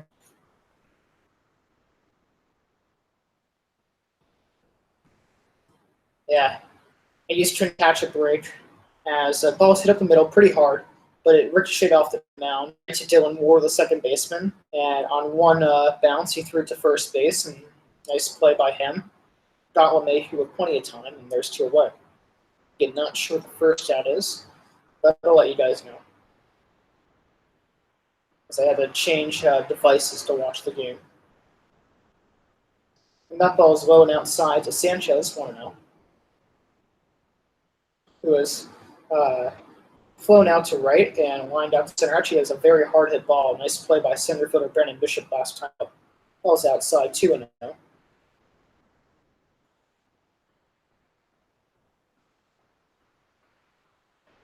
I missed kind of like the old Gary Sanchez. I missed the Sanchez that didn't have trouble pass balls. He's, I think, 4 in a year and he has 5 errors, which is crazy. That ball's outside, 3-0. He has a green light. So he's the highest home runs per 9 innings this season is Mike Leach, 2.45, and it's Jay Happ, 2.11. So not very good. There's a strike, so 3-1. Sanchez taking the whole way. So it'll be Leach's 75th pitch. And Adam Ottavino warming up. You wonder if Happ will start the net soon. He should. Only at 88 pitches. But maybe they feel like his outing was good enough. Let's see where the Mariners are in the order. They're at 1, 2, 3. So maybe it makes sense just to put them in. And as a high fly ball to center, but right there is Bishop.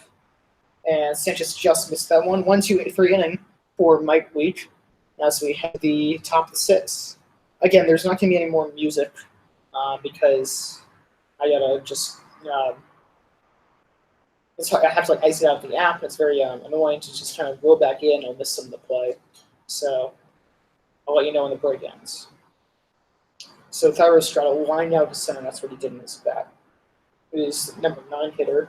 It was 9-1-2. So it was Estrada, LeMahieu, Sanchez who bat was in, and Estrada lined out to center, just the first batter of the inning.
So here's some trivia question they put up.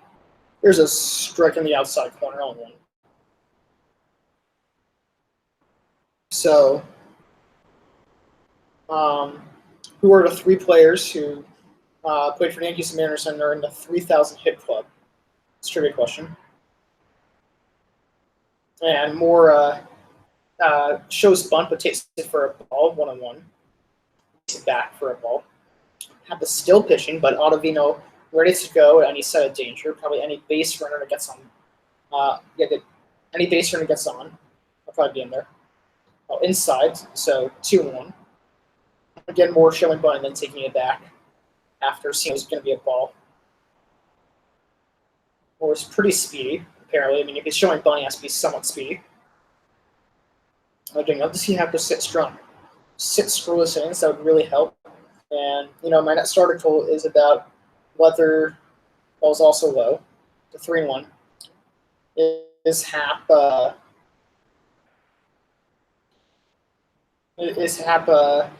is Yankees need to worry about Hap? Should they start be worrying about Hap? Let's start. Even if it allows a home run right here, there's pitch. There's a strike, so count to Dylan Moore. If he has a home run here, and that's going to be his outing, and he would have a great start. So, only giving up 1 hit, walking 2, hitting a guy, striking out 7. That's very, very good. A very solid outing tonight. Scrolls to just make it that much better. Quality start. Quality start to 6 innings plus with 3 earned runs or less. So hopefully you can do that. That'd be very good for his ego and very good for the Yankees. And yeah. And missed inside, and that's ball 4. Hap is not happy about that. Just missed inside. Yeah, I agree with what Paul Neal said. Because his bat's there and he took it back, it's kind of blocking the umpire's vision. So is it a ball? It does look like a strike.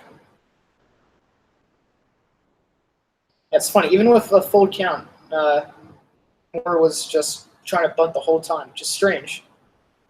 So, yep, first sign of danger, they're taking out Hap, who, just walked a guy on what should have been a strike. It should have been a strikeout. Is now out of the game. Yeah, I mean, I think he could have gone again, but again, first sign of danger, out of, honestly, they actually still put him in. Yeah, I don't know why they didn't do that. Because he wasn't looking bad, and that was just a bad call by the umpire. So, yeah, but now Hap's out of the game, and Ottavino will be so another short break.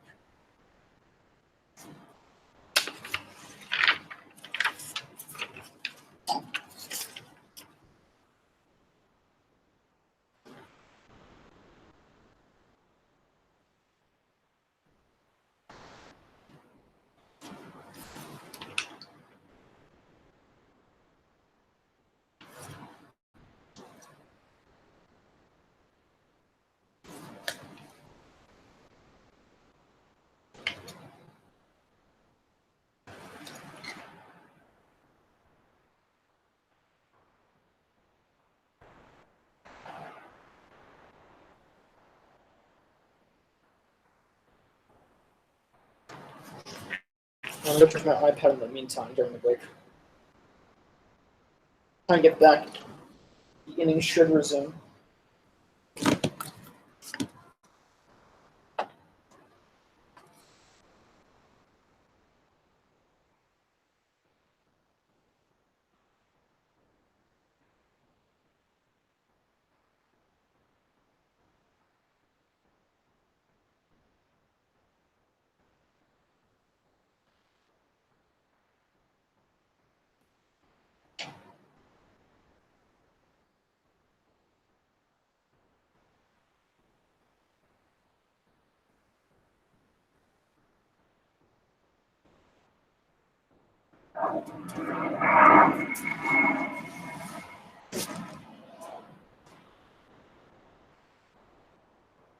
And that was interesting. So, before Ottavino even threw his first pitch, Dylan Moore was going.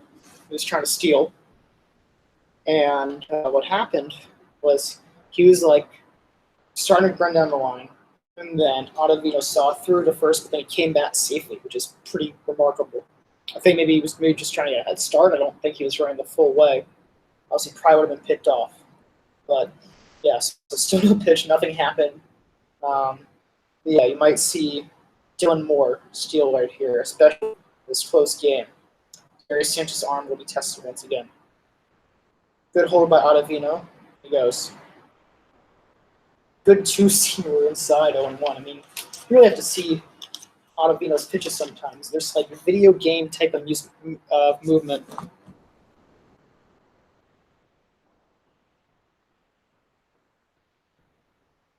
like started like in the outside corner on the inside. Ridiculous 2-seam movement.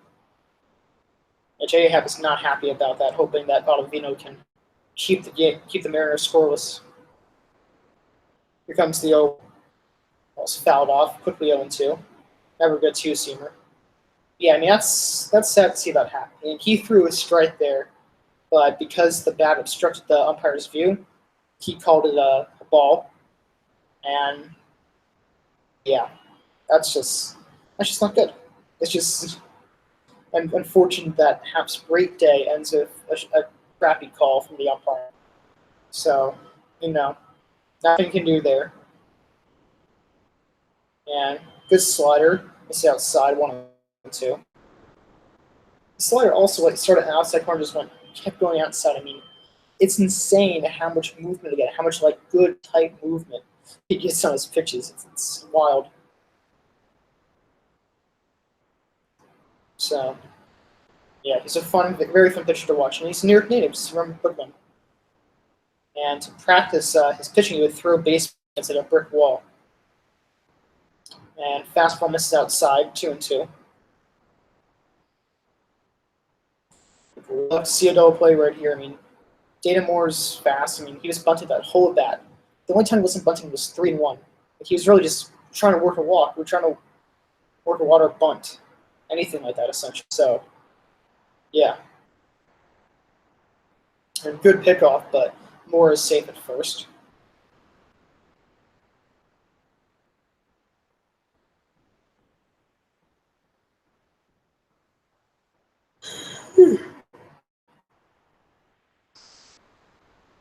Moore's a good lead at first base. Throw it back again. Is safe once again. Same result. But Ottavino doing a good job keeping him close, veering his holds, which is how Tate certainly gets to the plate. And throwing over a couple of times. I think he might be going right here. Yep, he's going. A strike 3. Throws the second that sails in the center field. And Gard gets it, but it's too late.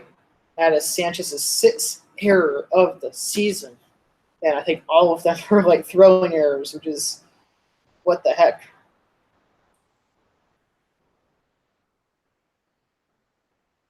And again, he had a high throw. This time Estrada couldn't save him with the nice jumping grab. And yeah, so now they have a runner third. It's a 1-run game. And you have Edwin Encarnacion with 12 homers in the season. He's probably right now the hottest hitter in the Mariners lineup. So, what are you doing, Gary Sanchez? I don't care if he's safe. I mean, it happens if there's a stolen base, but you can't throw the ball away. You can't do that. That was well, 1-0. So now Ottavino has to get tough. Hopefully, Bears don't score here. I mean, don't get me wrong, Week has not been overpowering in the slightest, but he is limiting hard contact tonight for the most part and keeping these Yankees to 1 run. So he's doing his part the whole way. That ball is outside, so 2-0. Yeah, he has the most errors among major league catchers, obviously. 6 errors is ridiculous for a catcher in a season. Maybe you have 2 or 3 across the whole year. He's already a 6. Then to go with, he has 4 or 5 pounds. That's insane. There's a strike on the outside corner, 2-1. I mean, hey, last year they said defensively he was above average, which is strange because he had so many bad pitches for a catcher and so many balls. And now I wonder how good his defense is with all the errors. So very interesting to see what that's like, or what his defensive forward looks like, how good he is defensively and all that stuff. Also fouled that 2-2. So Ottavino really huge a strikeout right here, and hey, he has 24 strikeouts within, I think, 18 2/3 innings. So yeah, he has 25 strikeouts in 18.2 innings. So really could use number 26 right here. Encarnacion does strike out a good amount, so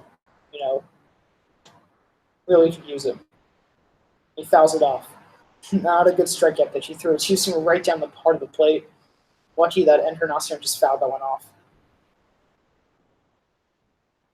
Jeez. the 94 pitches that Hat threw, the 57 of them were four-seam fastballs, which is wild. I mean, he is very reliant on his fastball, which is good. I actually saw when I was doing a little bit of research about Hat so far, when he was going to his slider way more, like his slider percentage was way up, and his fastball percentage was down. Ball was low, so 3-2, and it was interesting to see because I think he's a pitcher that throws his fastball like 50+% of the time. I don't know if he was doing that this year. I think they've been like a tad under 50. Now he's 60% of the time tonight, which is that's his MO. He throws fastballs a lot, but it works. It works for him. That ball was blown away, and he walks Encarnacion. So don't love to see that. Would have liked to see a strikeout or a non-productive out for the Mariners. But, not the worst thing in the world. We locked a very good hitter. And maybe get a double play from Santana, who's not that slow. Should be a little bit tough, but yeah, it's going to be tough for Ottavino to get out of.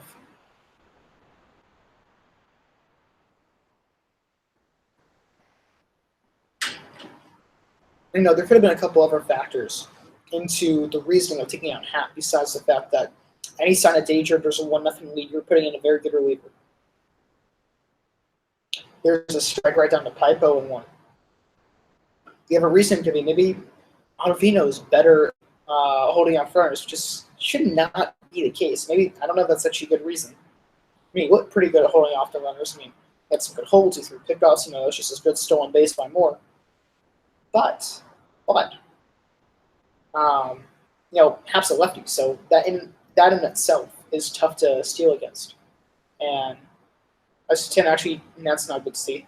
He's tied for the most RBI in the American League with 34. He's tied with Jose Abreu. Alberto Mondesi's third with 33. I didn't even think he was too much of a hitter. No, he's a bass and stuff. That's interesting. So, yeah, that's not what you like to see right now. Someone who's really good driving and runs in a crucial scoring position. And grabs a short, takes it himself, fires to first, and it's a double play. Ottavino came in clutch, and it's a double play. And this game is still a 1-0 game. Ottavino came in and saved Hat, who got ripped off by home plate umpire Hedda Hickox on a strike call. And great play by Gleyber Torres. Good idea taking himself. And still 1-0 game. Come on, the offense needs to rally from here. They need to rally from this and score some runs, score some insurance runs. We've already seen with that. One run is barely enough, so really is insurance. But regardless, great play from Gleyber Torres. Picked up Gary Sanchez, picked up J.A. Happ, picked up Ottavino with the ball. Picked up the Yankees, kept this team in the game, so awesome. Love to see that. Very, very happy with that. And it's still 1-0 as we head to the bottom of 6. Now for a short break, I'm going to run to the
So it's currently 0-2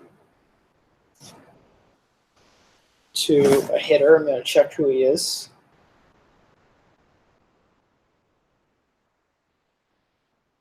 The Torres, they're replaying that Gardner's up. That's who I thought it was. And he grounds that to second, and he flips to first, and here's the first out. It's kind of a weird, awkward play from Moore. It's a run in, and then didn't really throw from the side.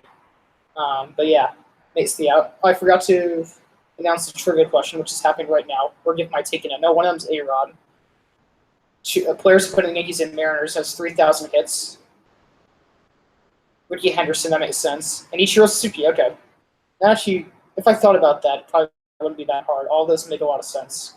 And Frazier grounds to third till he throws it at first and quickly 2 away. Yeah, I mean, what was I going to say? Yeah, League is having a great start. Only at 79 pitches. He's going to go probably 6 strong. Maybe even 7 or 8. I mean, really, you might even see a complete game out of him. And hopefully on the losing side. I mean, if he goes 8 strong, he's still winning. And yeah, I mean, that's a complete game. It's a losing complete game, just something you don't want to see. But yeah, that ball's well and outside, 2-0 to Gleyber Torres. You'd like to see someone have just like a good long at bat and win from it against Mike Leake. Even if it didn't work out well, if they didn't have to successfully get a hit or get on base from that long at bat, that would just help him knock him out of the game. Good. He's been doing pretty well against the Yankees right now, just allowing 1 extra base hit and that being a double. Tommy Kahnle warming up in the bullpen, so I'll probably go Kahnle and then Britton and then Chapman. Balls line, that's a double down the line. A little bit past the line, but still. And there we go. That's what I'm talking about. Not a long at bat, but it continues this inning, which makes Leake throw more pitches and puts Yankees in better position to score some insurance runs. And guess who is up? Guess who is up? Who's in prime position to start breaking out the slump or start getting things going for himself? Miguel Andujar. This is his 4th or 5th game back from injury. We'd love to see right now, every Yankee fan, myself included, would love to see Andujar come in clutch right now. That'd be great. That'd be, that's what he does best. He had 92 RBIs as a rookie, didn't come up until May. There's a strike in the outside corner, 0-2. 0-1. So he's very capable of that. And very capable of driving in runners. And he's good contact hitter, has good power, doubles machine. Come on, I mean, this is a perfect guy you want for this. All inside 101. Maybe not right now since he hasn't really caught stride, but still. I mean, if anyone could break out of the slump and anyone had more perfect position to do it right now, it's him. So, important bat for the Yankees right here. We saw how close Yankees were to giving up a run last year. So maybe the Mariners can be like, hey, we almost scored. They can bounce off. That can bounce off, holding Yankees here. So, scoring a run would not only hurt their ego, but put the Yankees in a prime position to win. Much more better position to win. Or better isn't a phrase, but much better. I'd say that. So 2-1 to Andujar. Looking for a good pitch to drive right here. That was low. Yeah, I'm following the walk. Pass the baton by all means. And yes, you have Mike Tauchman on deck. He already has hitting a game. He's doing better. And, you don't want to do Harson at some garbage pitch. So, yeah.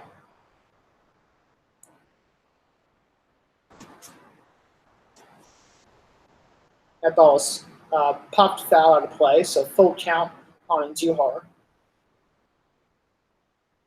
So it's interesting because Giovanni Urshela, who has been absolutely raking for the Yankees, found a pitch off his knee yesterday. That first came back in negative. He's just sore, but he can play today. He's an option. Mosquito just landed on my phone. That was wild.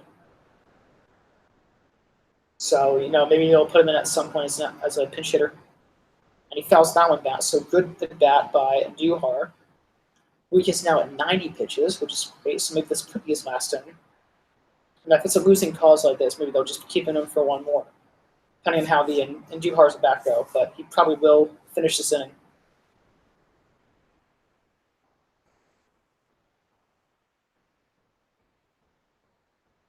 Come on, this is a perfect opportunity. Making him wait. They're making him go on with this at bat. Right here, right. Come on, let's see it. He grounds it right back to Leak, who throws it to first. The Yankees do not score, and Duhar is still not caught stride. So still 1-0 as we head to the top of the seventh inning. As we enter a short break.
We are back. Oh, no, we aren't. I should just pause. So let me put it back on. It's actually really funny because. Hold on a second.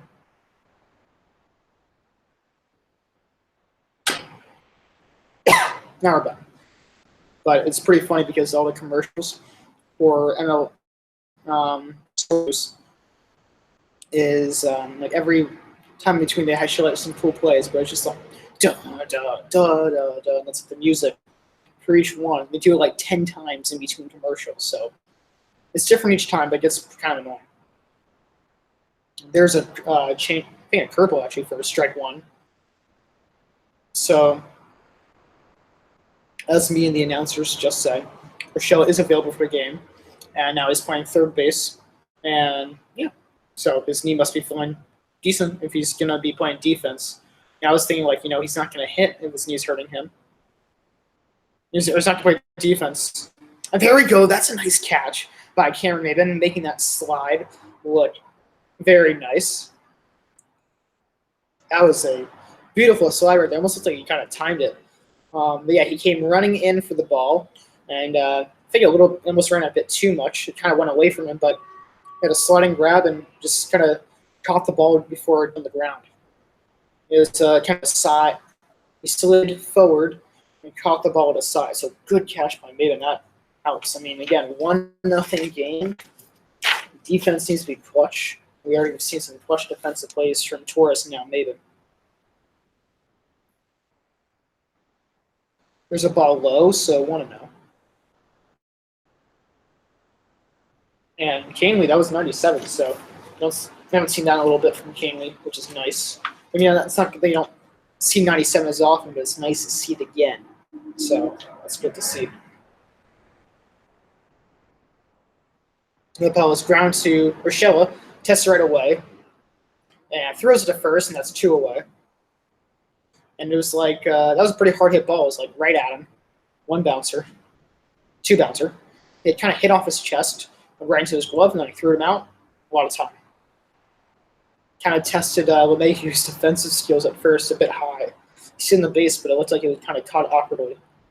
See him grimace as the ball hit off his chest, and as he was making the throw, he's still grimacing. I mean, you get a two hopper, like a out of your belly. That's going to leave a mark for tomorrow. Dan Vogelbach takes a strike, so 0-1.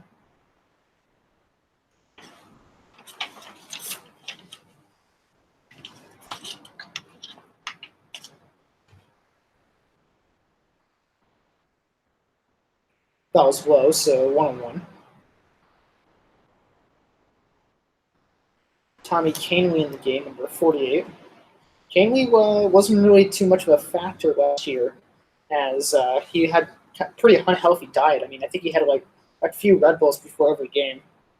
It's pretty weird in this day and age with athletes so much on nutrition.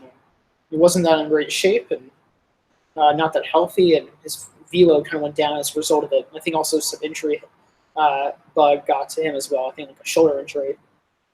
Swings and misses. Beautiful inning from Canely. Good 1-2-3. And he's still up 1-0 as we head to the bottom of the seventh inning. As we return to our short break.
I believe my mom is still watching this, so if you are still watching, Mom, thank you so much. I appreciate it. #1 supporter.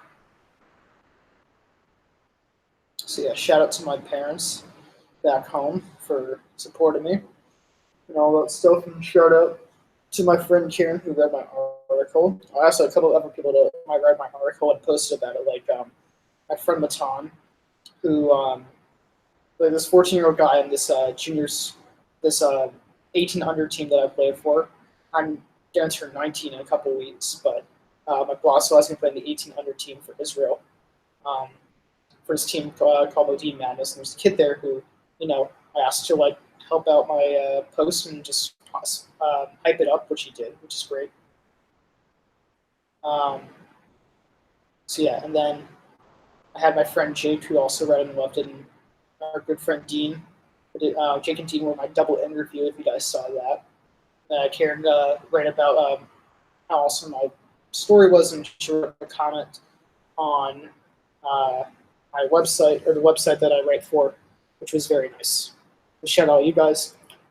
Talkman fouls on bats 0-1. Mike Leake is still in this game. So, I mean, only at like 92 pitches, but like I said, if you're in a losing cause, your pitcher's still doing well, and you're still not at that high pitch count, why not let him go another inning? Why not save the bullpen a little bit more? Well, it's inside, so 1-1. They have Connor Sadzek in the bullpen. I've seen him before. Probably first time I had trouble to get out, or maybe they'll. We'll see how far Leake goes.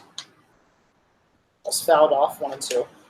Maybe first sign of danger, or maybe when he gets over 100 pitches or something like that. I would say pretty good chance to see Sadzik in the inning. Yep, as I predicted, Burden's up next in line for the Yankees. He's going to pitch the 8th. If the Yankees still are in a save situation. Even now, he still might pitch the 8th. That's way inside, 2-2. Top man to move his hands to not avoid me getting hit. It's interesting because I could do the broadcast inside, but I can be a bit more loud outside, so I don't wake up my roommates. And that's supposed to a good shot the other way, but foul. So count remains 2-2.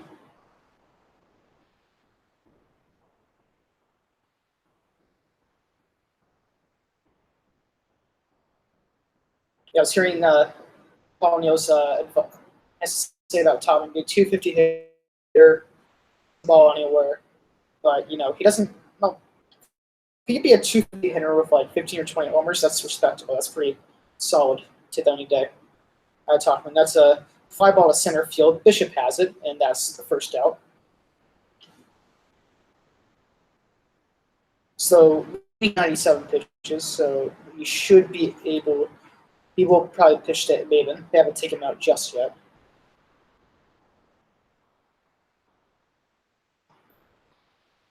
Maven drove him the only run of the game, an RBI double in the second inning, so a while back. I think there's only been 4 hits or something since then, which is wild.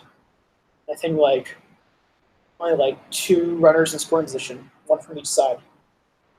Just shows you how lack of offense there was this game. Also, it shows you the good pitching matchup between Happ and Leake, and how the Yankees bullpen's done a good job so far. So yeah, ball is wafted into right field, and Haniger is there, and he makes the catch. So 2 away. It was just before the dirt, which is just before a warning track, so maybe a good 15 to 20 feet from the 3. It's probably hit about 310 feet, and yeah, so that's the second out. So Lee will probably pitch to Stroud. This will probably his last bat, no matter what. Tomorrow will be interesting. It's Herman versus Glass now, who are both 6-game winners. So that'll be fun. It'll be a fun match, but I should be able to broadcast that one. Might have something tonight, but should be able to still see it. That one will be at 2 a.m. here at 7 p.m. Eastern Standard Time, so I'll make a post about that afterwards. That was outside 101. Also, a new episode of Israel Baseball Archives came out, so I'll make sure that comes. I'll edit a little bit later, right after a game, and it'll be up, so please check it out. That was low and away, so 2-1. Stroman 304, 1 homer, 3 RBIs, and 333 on base percentage in 9 games or something. And fouls went off 2-2. So far pretty good. I mean, you'll take that. I mean, this guy is not Wade. It's not Urshela. Like he's really the third backup guy that they would have as an infielder. That's not even including uh, G. Gregorius. So yeah, ball's inside, so full count. No, this will be his last starting number. Pitch 105 for Mike Leach, and he pops it up. Who's gonna catch it? And it kind of looks like a no man's land, but Bishop is there. So Leach has a 1-2-3 inning as we head to the top of the eighth. Yankees still up 0. And we go to our short break.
Oh shoot, let me get my water.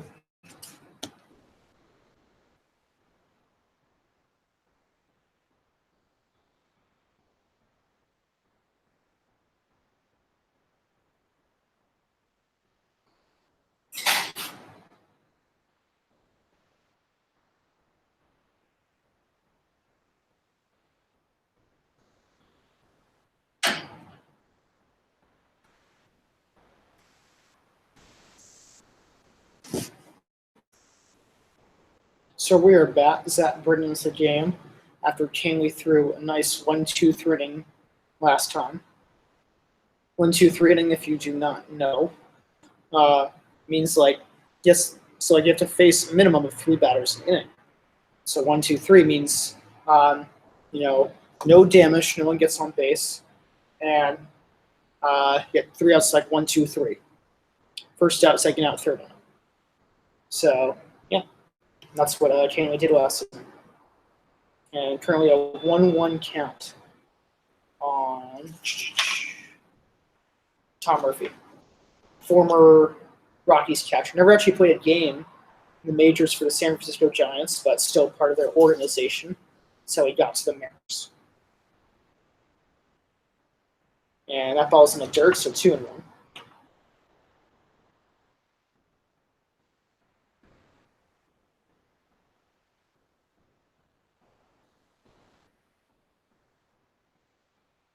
Sorry, just filling in something, and then I'll go back to play-by-play. Back to more than just play-by-play. Swings misses that one, so 2-2.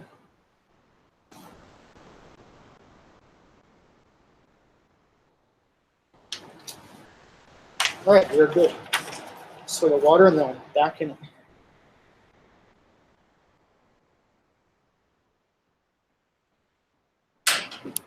Here comes 2-2. And just Fausto went off, so still 2-2. Gordon's looking good tonight. I mean, pitches he missed were kind of out of the zone, or like decently out of the zone, but throwing 95 with this good sinker movement. I mean, this is a guy who had the lowest ERA with minimum 50 innings, and that was a .67 ERA, which is utterly ridiculous. And it converted 47 of 47 saves, I believe. That was in 2016. It's just funny because I mentioned earlier that ball was low and outside, full count. Him and Edwin Encarnacion have a bit of an indirect relationship because in the Blue Jays-Orioles game, wildcard game, I believe that was in 2016. It could be 2015, but I think it was 2016. What happened was that, let's see the pitch. Swings and misses, 96-mile-per-hour sinker in the outside corner, one away. We are 5 outs away from winning this ball game.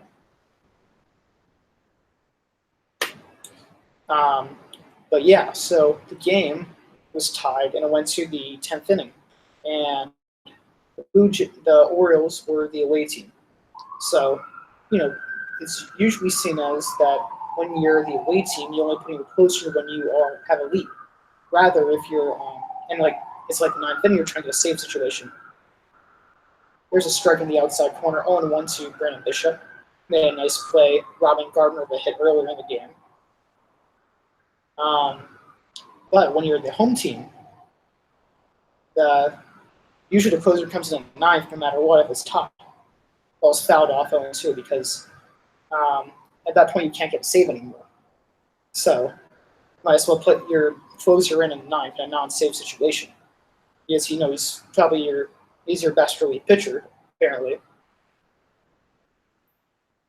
So, since the Orioles are away, Falso went off 0-2, still 0-2. So since the Orioles were the away team, they didn't put Britton in. So they put up Jimenez, who's not that great of a pitcher. He's kind of a long inning guy. And as a result, Edwin Encarnacion hit a home run off of him and sent the Blue Jays further into the playoffs. And yeah, that's what happened. So, Britton had pitched that, and what Encarnacion's homer may have never happened. Ball was way outside, still 1-2.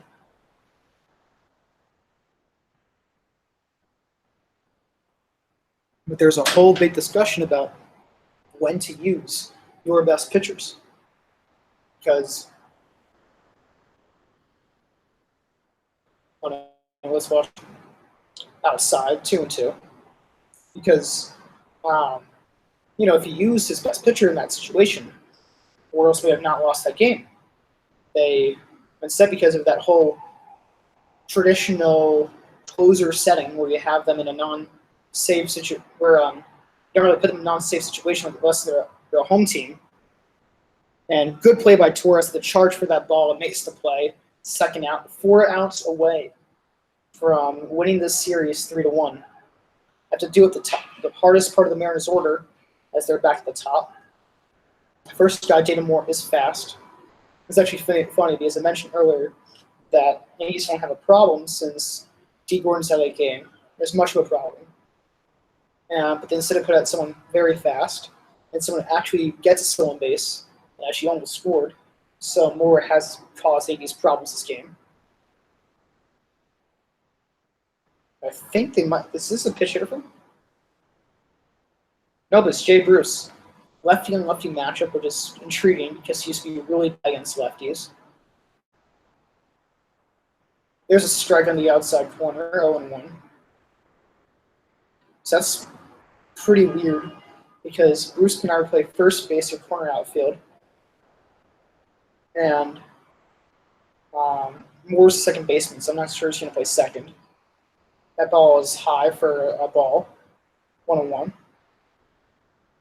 I mean, Bruce definitely has power. He's having a very good season so far. What number is he, 22? Yeah, 22 or 32. It's popped up, wandering Michelle, and he runs out of room. Very, very good hustle. Probably hurt his knee a little bit. His knee must have been hurting on the run. Runs pretty well. Just missed that ball. It was a bit maybe 5 feet away from him. With the sore knee and having to run hard like that, it might provoke it a little bit. You have to think. So still 0-2. Still not sure if Bruce's number is 22 or 32. It's kind of hard to see. And he lofts that one to center field. So an easy 1-2-3 inning for Zach Britton. Yankees have retired 7 straight as we head to the bottom of the 8th. Yankees up 1-0. It would be cool to see a 1-0 game, but obviously you want to see some insurance runs.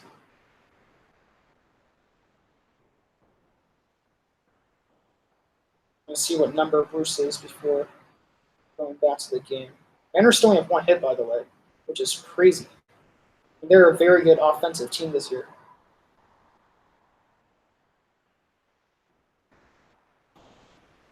It was funny. That was the first at bat for the leadoff hitter, or in the leadoff hitter spot, because there's been 2 walks and hit by pitch, which is plate appearances, but not at bats. Some bat, you have to. It can't be a walk or hit by pitch or catcher's interference, all this stuff. That's not a at bat. That's just a plate appearance. So anytime you step to the plate, it's a plate appearance. At bats, the same thing. So for like walks, hit by pitches, and catcher's interferences. So yeah, first plate appearance for the leadoff spot results in out, which is good.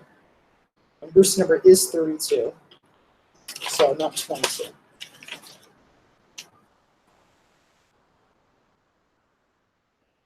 So game should start back up again in a couple minutes, like a minute and a half or something.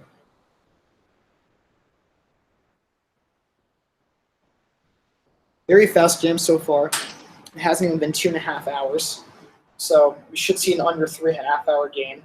It's under 3 hour game if Yankees hold on, which would be great. And yeah, it's always good to see that because, get a win, fast game, go back to sleep. I love it. So always rooting for that. Always rooting for a good, fast game and a win. Obviously, I prefer they win as however long it takes, but when it's short, it's better. More sleep for me.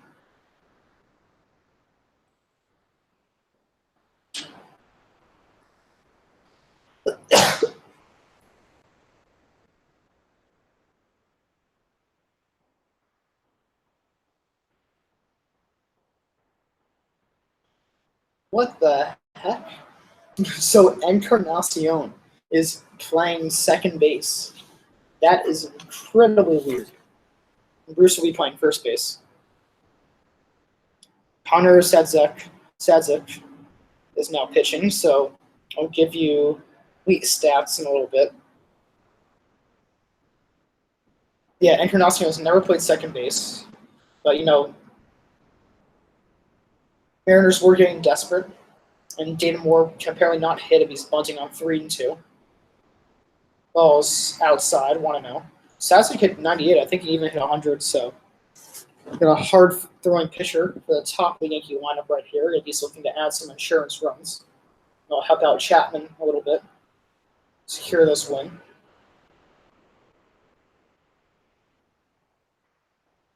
Ball's fouled off at 1-1.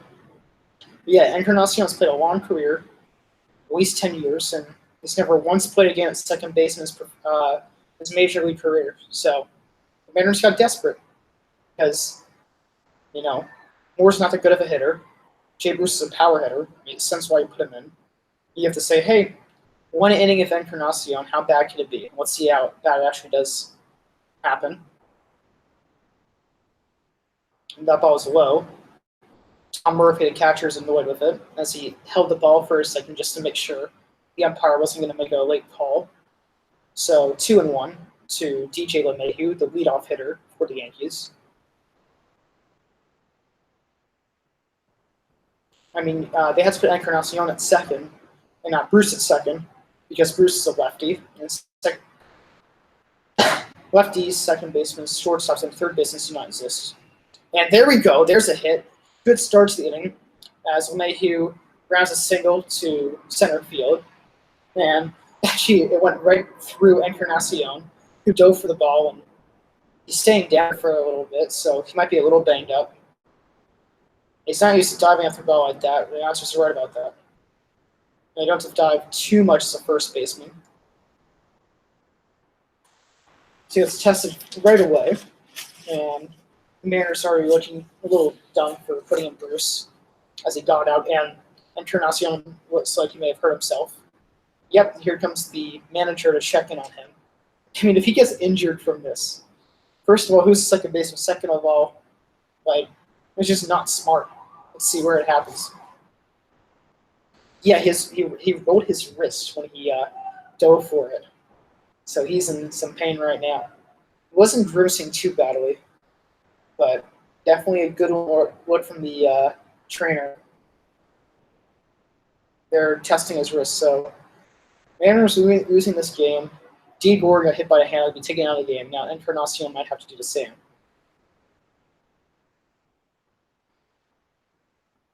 So yeah, not very smart on Scott Smith's end, who's the manager. I mean, he wasn't really that close, but still, I mean, you don't want to put players in a position, then have them injured. I mean, sure, Moore's not that good of a hitter, but still in the major leagues, he still has speed. And Bruce lefty on lefty. Yes, he could tie up the game, but he's slow, and I don't even think he's that good on lefty and lefty, so not that great. Encarnacion's still in the game. I don't really know who they have next. Are you going to put like the backup catcher at second base or something?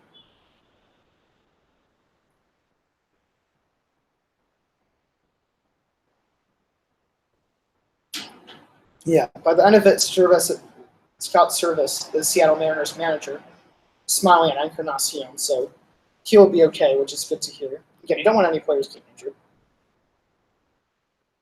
While it may help strategically that Encarnacion will be out of the game, you certainly don't wish that upon anyone.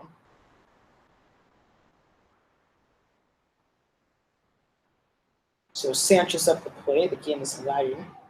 Let's come back in a couple of seconds. We can exit out and then come back in.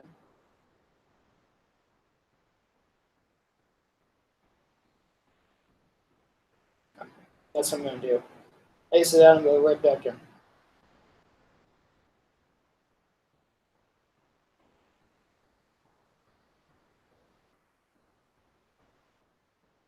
Taking a little while to load up.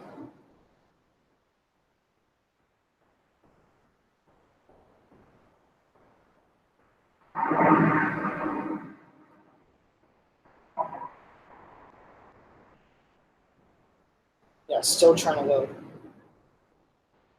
Come on, you got like an inning left. Don't fail me now.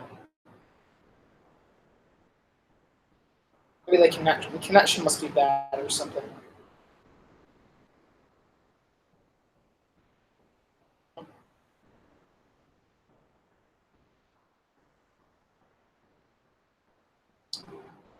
I'm gonna change the cellular. That's really annoying.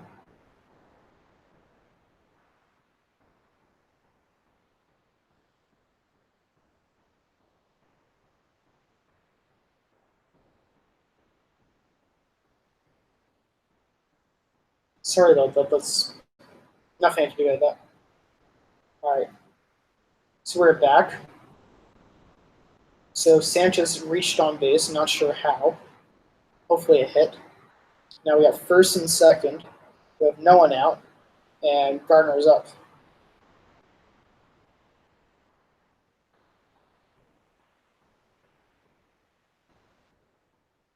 Let's see. You can probably tell with the lineup got a hit or not. Sanchez did get a hit, so that's good. Not sure where, but he did get a hit.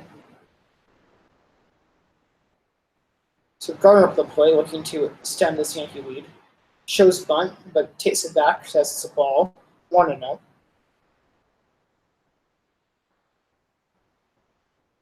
So, I mean, yeah, Yankees really need to score here. I mean, they are up. That's true, and you have one of the best closers in the game, but it's a golden opportunity to capitalize and, get some insurance runs and get those batting averages up. So, a lot of incentive right here. That ball's a strike, so 1-1. I'm going to fill up Mike Leake's stat line, so I'm just going to do play-by-play for now.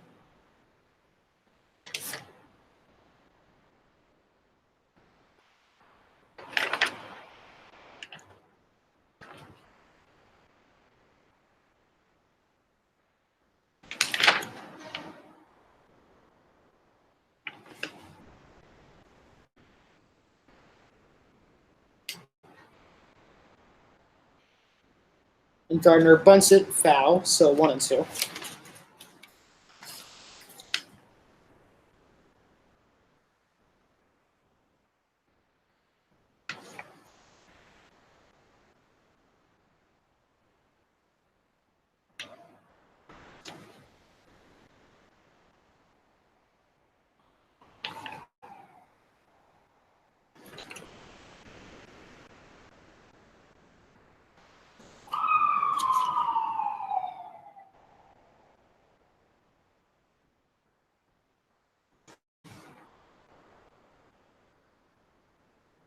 Here comes the 1-2.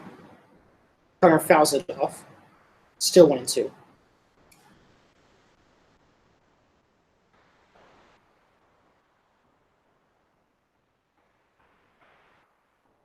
So here's Leafs' final line: 7 innings, 6 hits, 1 run, 1 earned run, no walks, and 1 strikeout. So a lot of contact tonight, decent amount of hits, but nothing the Yankees really did with it besides score that 1 run, which is all the difference so far. But now we can capitalize that on more and help out Chapman a bit, help themselves out a little bit. Gordon grounds out to first, throws the second for 1, and that's all they'll get.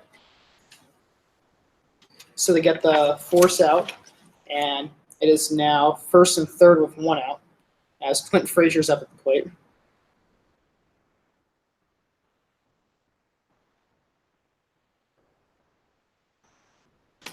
And the speedy Gardner at first base. Interesting to see if he steals here, but I probably wouldn't say so as a productive out. Then would not be able to score Mayhew, who's on third base right now. So all up to Frazier. Now, hey, he's come back from injury. Hasn't really done too much. Saw him in a couple games. But, crucial spot for him here. Let's see if he can do something. I mean, he did score the only run of the game. The fastball's outside. Actually, I think it's a changeup or slider. Let's see if it was slider. Throws hard. So 1-0. Gardner faced still. The running started and then stopped. Sometimes it puts a little extra pressure on the catcher and the pitcher. Gardner goes to second, and he is safe. So daring play by Aaron Boone and the Yankees, and even Brett Gardner, maybe. But, yeah. I mean, really, if he gets thrown out there, then he can't score on productive out. But, if he does if he throw down, then LeMahieu might be able to score from third, whole first and third play. But it's a lot harder in the majors because they throw so hard and catch and throw and transfer so well. There's a strike on the outside corner. Frazier's not happy with it. 1-2. So yeah, ducks on the pond for Frazier. Runners in scoring position. We got 2 of them for him. It's 471, 8 for 17, 2 homers, and 12 RBIs with runners in scoring position this season. So if there's any guy to do it, it's him. And infield's piling up.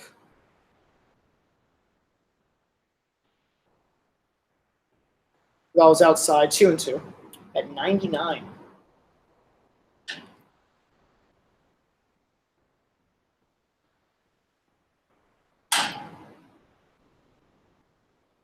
You have Torres on deck, so even if he doesn't get a hit but gets on, you're still passing the baton to a very good hitter.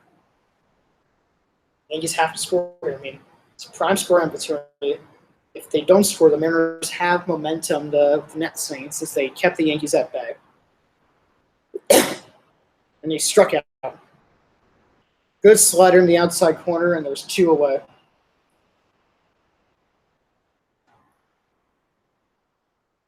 Now Torres is Yankees' hope for extending their lead. I mean, it's cool to see a 1-0 game because how often do you see the Yankees win a 1-0 game? Not too often, I'll tell you that. I don't really remember too many 1-0 games Yankees have won. Maybe like 1 or 2 of them. I don't even know the situation for it. And they intentionally walked Gleyber Torres to get to Gio Urshela, who's also a very hot hitter. So it could be a blessing in disguise for the Yankees. And yeah, a lot of respect for the young Torres, who's only 23, 24 years old. So yeah, the hot hitting Urshela will get a crack at it. He has a bum knee, and Torres is more known, so we'll see if this pays off for the Mariners. It could be a good move, but let's see. So bases loaded, 2 outs, Urshela up at the plate. Takes strike 1 on the inner third of the plate. Right, 348 with 2 homers, 9 RBIs, and a 403 on base percentage. So, in short, he is absolutely raking for the Yankees this season. Never hit this well in his career at all, in his major league career. And nice bat to go with a good glove third base. Goes a long way, and it's really been helping the Yankees. A good slider in the outside corner, quickly 0-2. And he's got to score here. He has to find a way to get on. I don't care if he gets hit. I would care about that. He gets hit and gets injured, but has to find a way to get on base. Keep battling. Just puts that much extra pressure on the team, on Chapman, and the Yankees winning this game. And come on, they had first and second, no one out. They can't score a run. That'd be ridiculous. Come on. And slider just outside and low, so 1-2.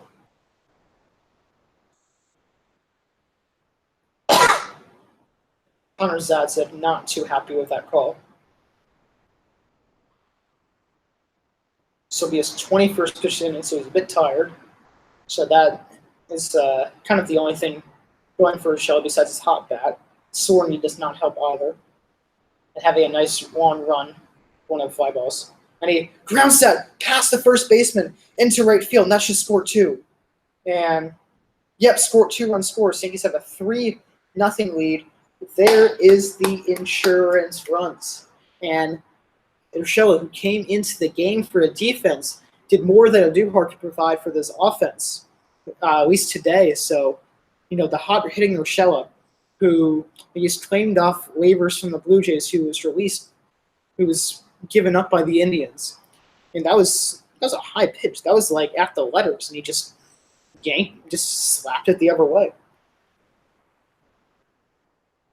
So, first and third, 2 outs. This game, everyone could take a deep sigh of relief.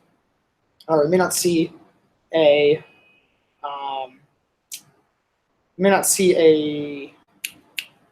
1-0 game, but you know what? I don't care. I prefer a win any day. I prefer insurance runs, all that good stuff. Chapman fouls it off, 0-1.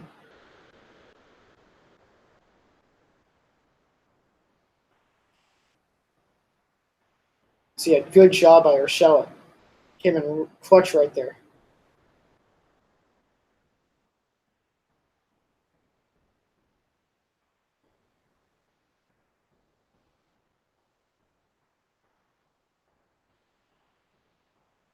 That's the difference between again really starting to blow this game open. Even tank on more runs here. I mean, yes, it'd be nice for Chapman to get a save, but again, the more runs you score, the better chance you have winning, especially when you're up. And now Joseph Harvey is getting warmed up just in case this is a non-safe situation. And there's a strike right down the heart of the plate, 1-2. So his last 12 games, Urshela's hit .455, 15 hits and 33 at-bats, 5 extra bases, and 6 RBIs. So, like I said, in short, absolutely raking. And he keeps up his hot hitting tonight, and that was a really big hit for the Yankees. They really needed that. So to see some life from unexpected guys in the offense. Thomas swings and misses, and not before the Yankees scored 2 runs, and the RBI single from Gio Urshela. And Chapman's going to hopefully close it out for us in the top of the 9th as we go on a short break.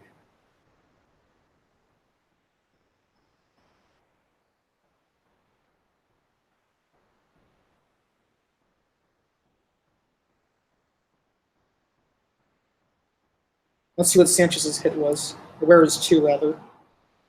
Here's to left field. Cool.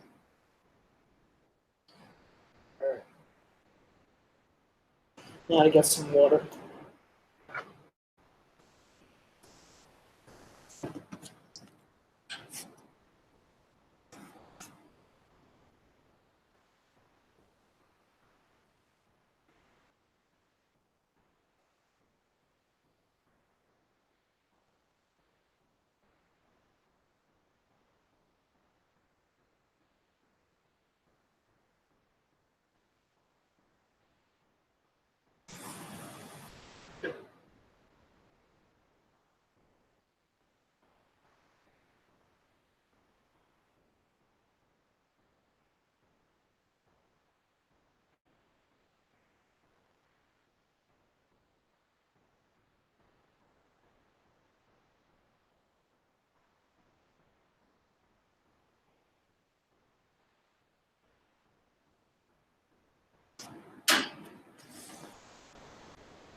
And yep, Chapman's in the game. He will close this one out. And hopefully get the save too. Nicknamed the Cuban Missile, he's having a pretty solid season for himself. And Mitch Haniger, the number 2 hitter, so Yankees will face the heart of the lineup. And now it's a lot less scary with those insurance runs. So we should be able to have this victory. There's a strike on the outside corner. That was at 97, 0-1.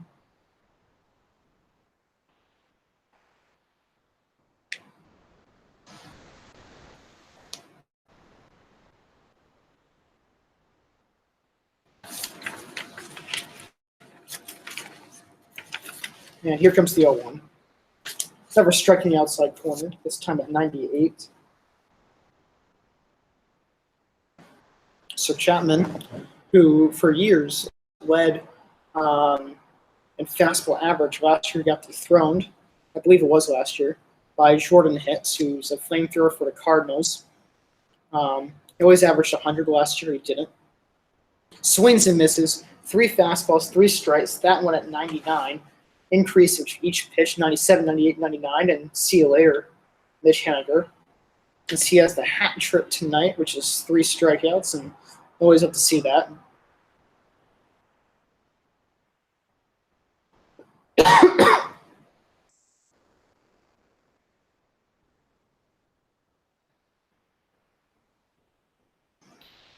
And yeah, so 1 away and 2 outs away from victory and winning the series against a very good Mariners team. And nasty, nasty slider. That's some crazy movement. And Encarnacion can't really believe it himself. And 1 out. 246 in the season, 12 homers, and a 340 sits on base percentage. Very solid numbers. That's 2 walks in a night. And almost injured himself playing second base, which is something. There's a strike in the outside corner, 1-1. But as I was saying about Chapman, he averaged 100 for a couple of years. He was like the hardest pitcher in baseball.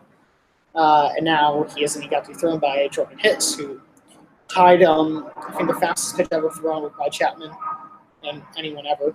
So, or anyone recorded, just 105.1. The ball's fouled off at 99, 1-2. And you haven't really seen too many 100-mile-per-hour pitches from Chapman this season so far. I'd say only maybe even a handful. Hopefully there's more than that. I haven't seen him pitch every single game. But yeah, it's probably only a handful, which is interesting. And that ball was that was at 101. Where did that come from? Fouled off. Still 1-2. So maybe more than just a handful after seeing that. I'm sure he has like maybe a couple each outing. So decent amount. Not what he used to do. Like every fastball he threw was over 100.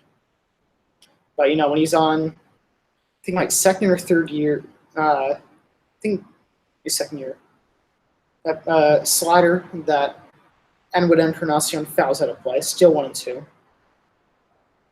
I think he's on the second year, I believe, of his 5-year, $86 million deal, and with the fastball already down, it's not something I like to see. But he's still very, very effective. It's a nasty change, nasty slider, good secondary pitches. His fastball still plays very well. It's very hard to hit fastballs 95 plus. Even it becomes more of a norm this game. Good slider dirt, but Encarnacion somehow takes it all the way. I don't know how he took that one. It was a very nasty pitch. 2-2.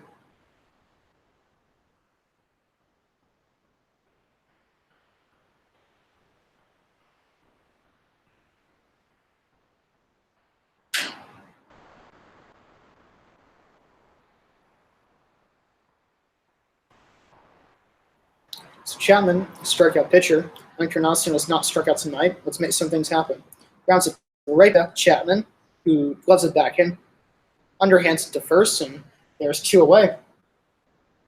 So 1 more out, and Yankees win the series. Have to do it with one of the Mariners' best hitters, Domingo Santana, who has not done anything productive offensively for the Mariners tonight. He has 2 strikeouts and ground into that inning double play, which is the Mariners' best scoring opportunity in the 6th. It's also nice to see, they had a couple home run hitters in Haniger, Encarnacion, and Santana.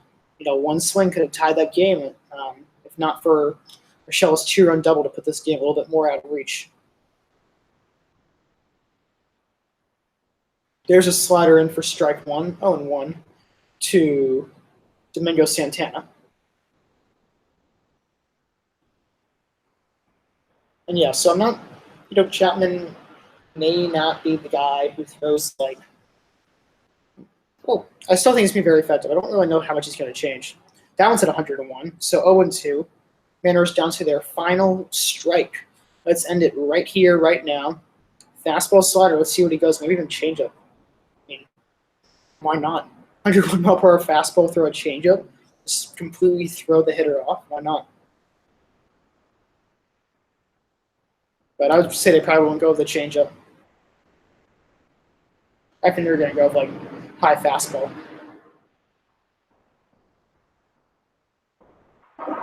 Nope, slider, I think. Nope, it's fastball, ends up high, and he checks it. It's a ball. Didn't swing. So 101 was high, 1-2. It's funny, I said he only had a handful of 100 mile per hour fastballs in the year, and he already has a handful tonight.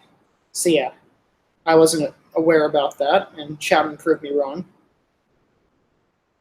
Still 1 more pitch away, 1 more strike away from winning this ball game for the Yankees. And fastball way outside, 2-2. That was 100. Honestly, why not go with a changeup? Because he's going to be super early on that. Throw an outside changeup. I mean, they already have to be really prepared at 100 miles per hour. So, yeah, I'd be down for that. And let's see a good changeup right here. There's a slider. Just a good fly ball, hits a right field, and that one is gone. And that's why insurance runs helped. That would have tied the ball game. It's a hanging slider right down the heart of the plate, and Santana was waiting for it, and it just drove a home run to the opposite over the right field fence. So 3-1 ball game now. Should have gone with a changeup. Or just not throwing a hanging slider.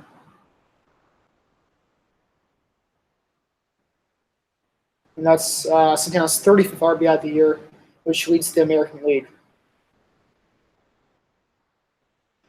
I think Cody Bellinger leads with RBIs at like 46 or something, which is ridiculous.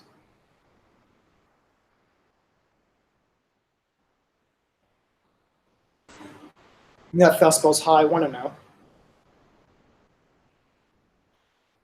You can see in the dugout, Santana was pumped up about that home run, giving the Mariners some late life.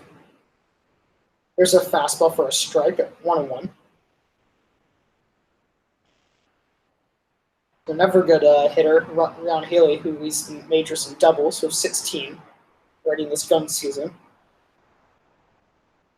is looking to prolong this game and give the Mariners a chance.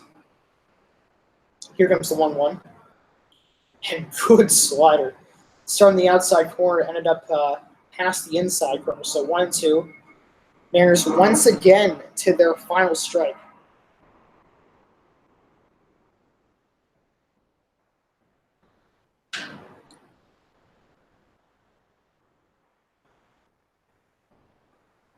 Here comes the 1-2. And he grounds it to Estrada. He throws it to first, and Yankees win 3-1. Great pitching from Happ and the bullpen. Happ gets the win. He looks like he's on the right track, doing a lot better. Not too much offense. They banged out a bunch of hits. I think they banged out how many hits? 6, 7. They had 10 hits tonight. Only managed 3 runs by replacement level players or players who had no idea they'd be on the major league roster this season, who had no idea they would be. Really just never thought they would. But Maben got the RBI double. Rochelle got the 2-run single, and yeah. So unlikely heroes provided the offense, and Yankees win this series 3-1. They improve to 22-15, 7 games over 500. And Rays have, I don't think they finished their game tonight. Oh, they didn't play. So Yankees are now a game and a half back from the Rays. Let's make sure they didn't play. Yeah, game and a half back, and they're playing in Tampa. So if they sweep them, they'll be in first place, and if they win the series, they'll be a half game out. And yeah, so Yankees had a good opening to their homestand, and with the winning the series. So yeah, thank you guys for joining me. Hope you had as much fun as I did, and should be back here tomorrow. I'll make a post about it, and yeah, and also post about the new video. New Israel Baseball Archives video, so please check that out. And yeah, good night, you guys.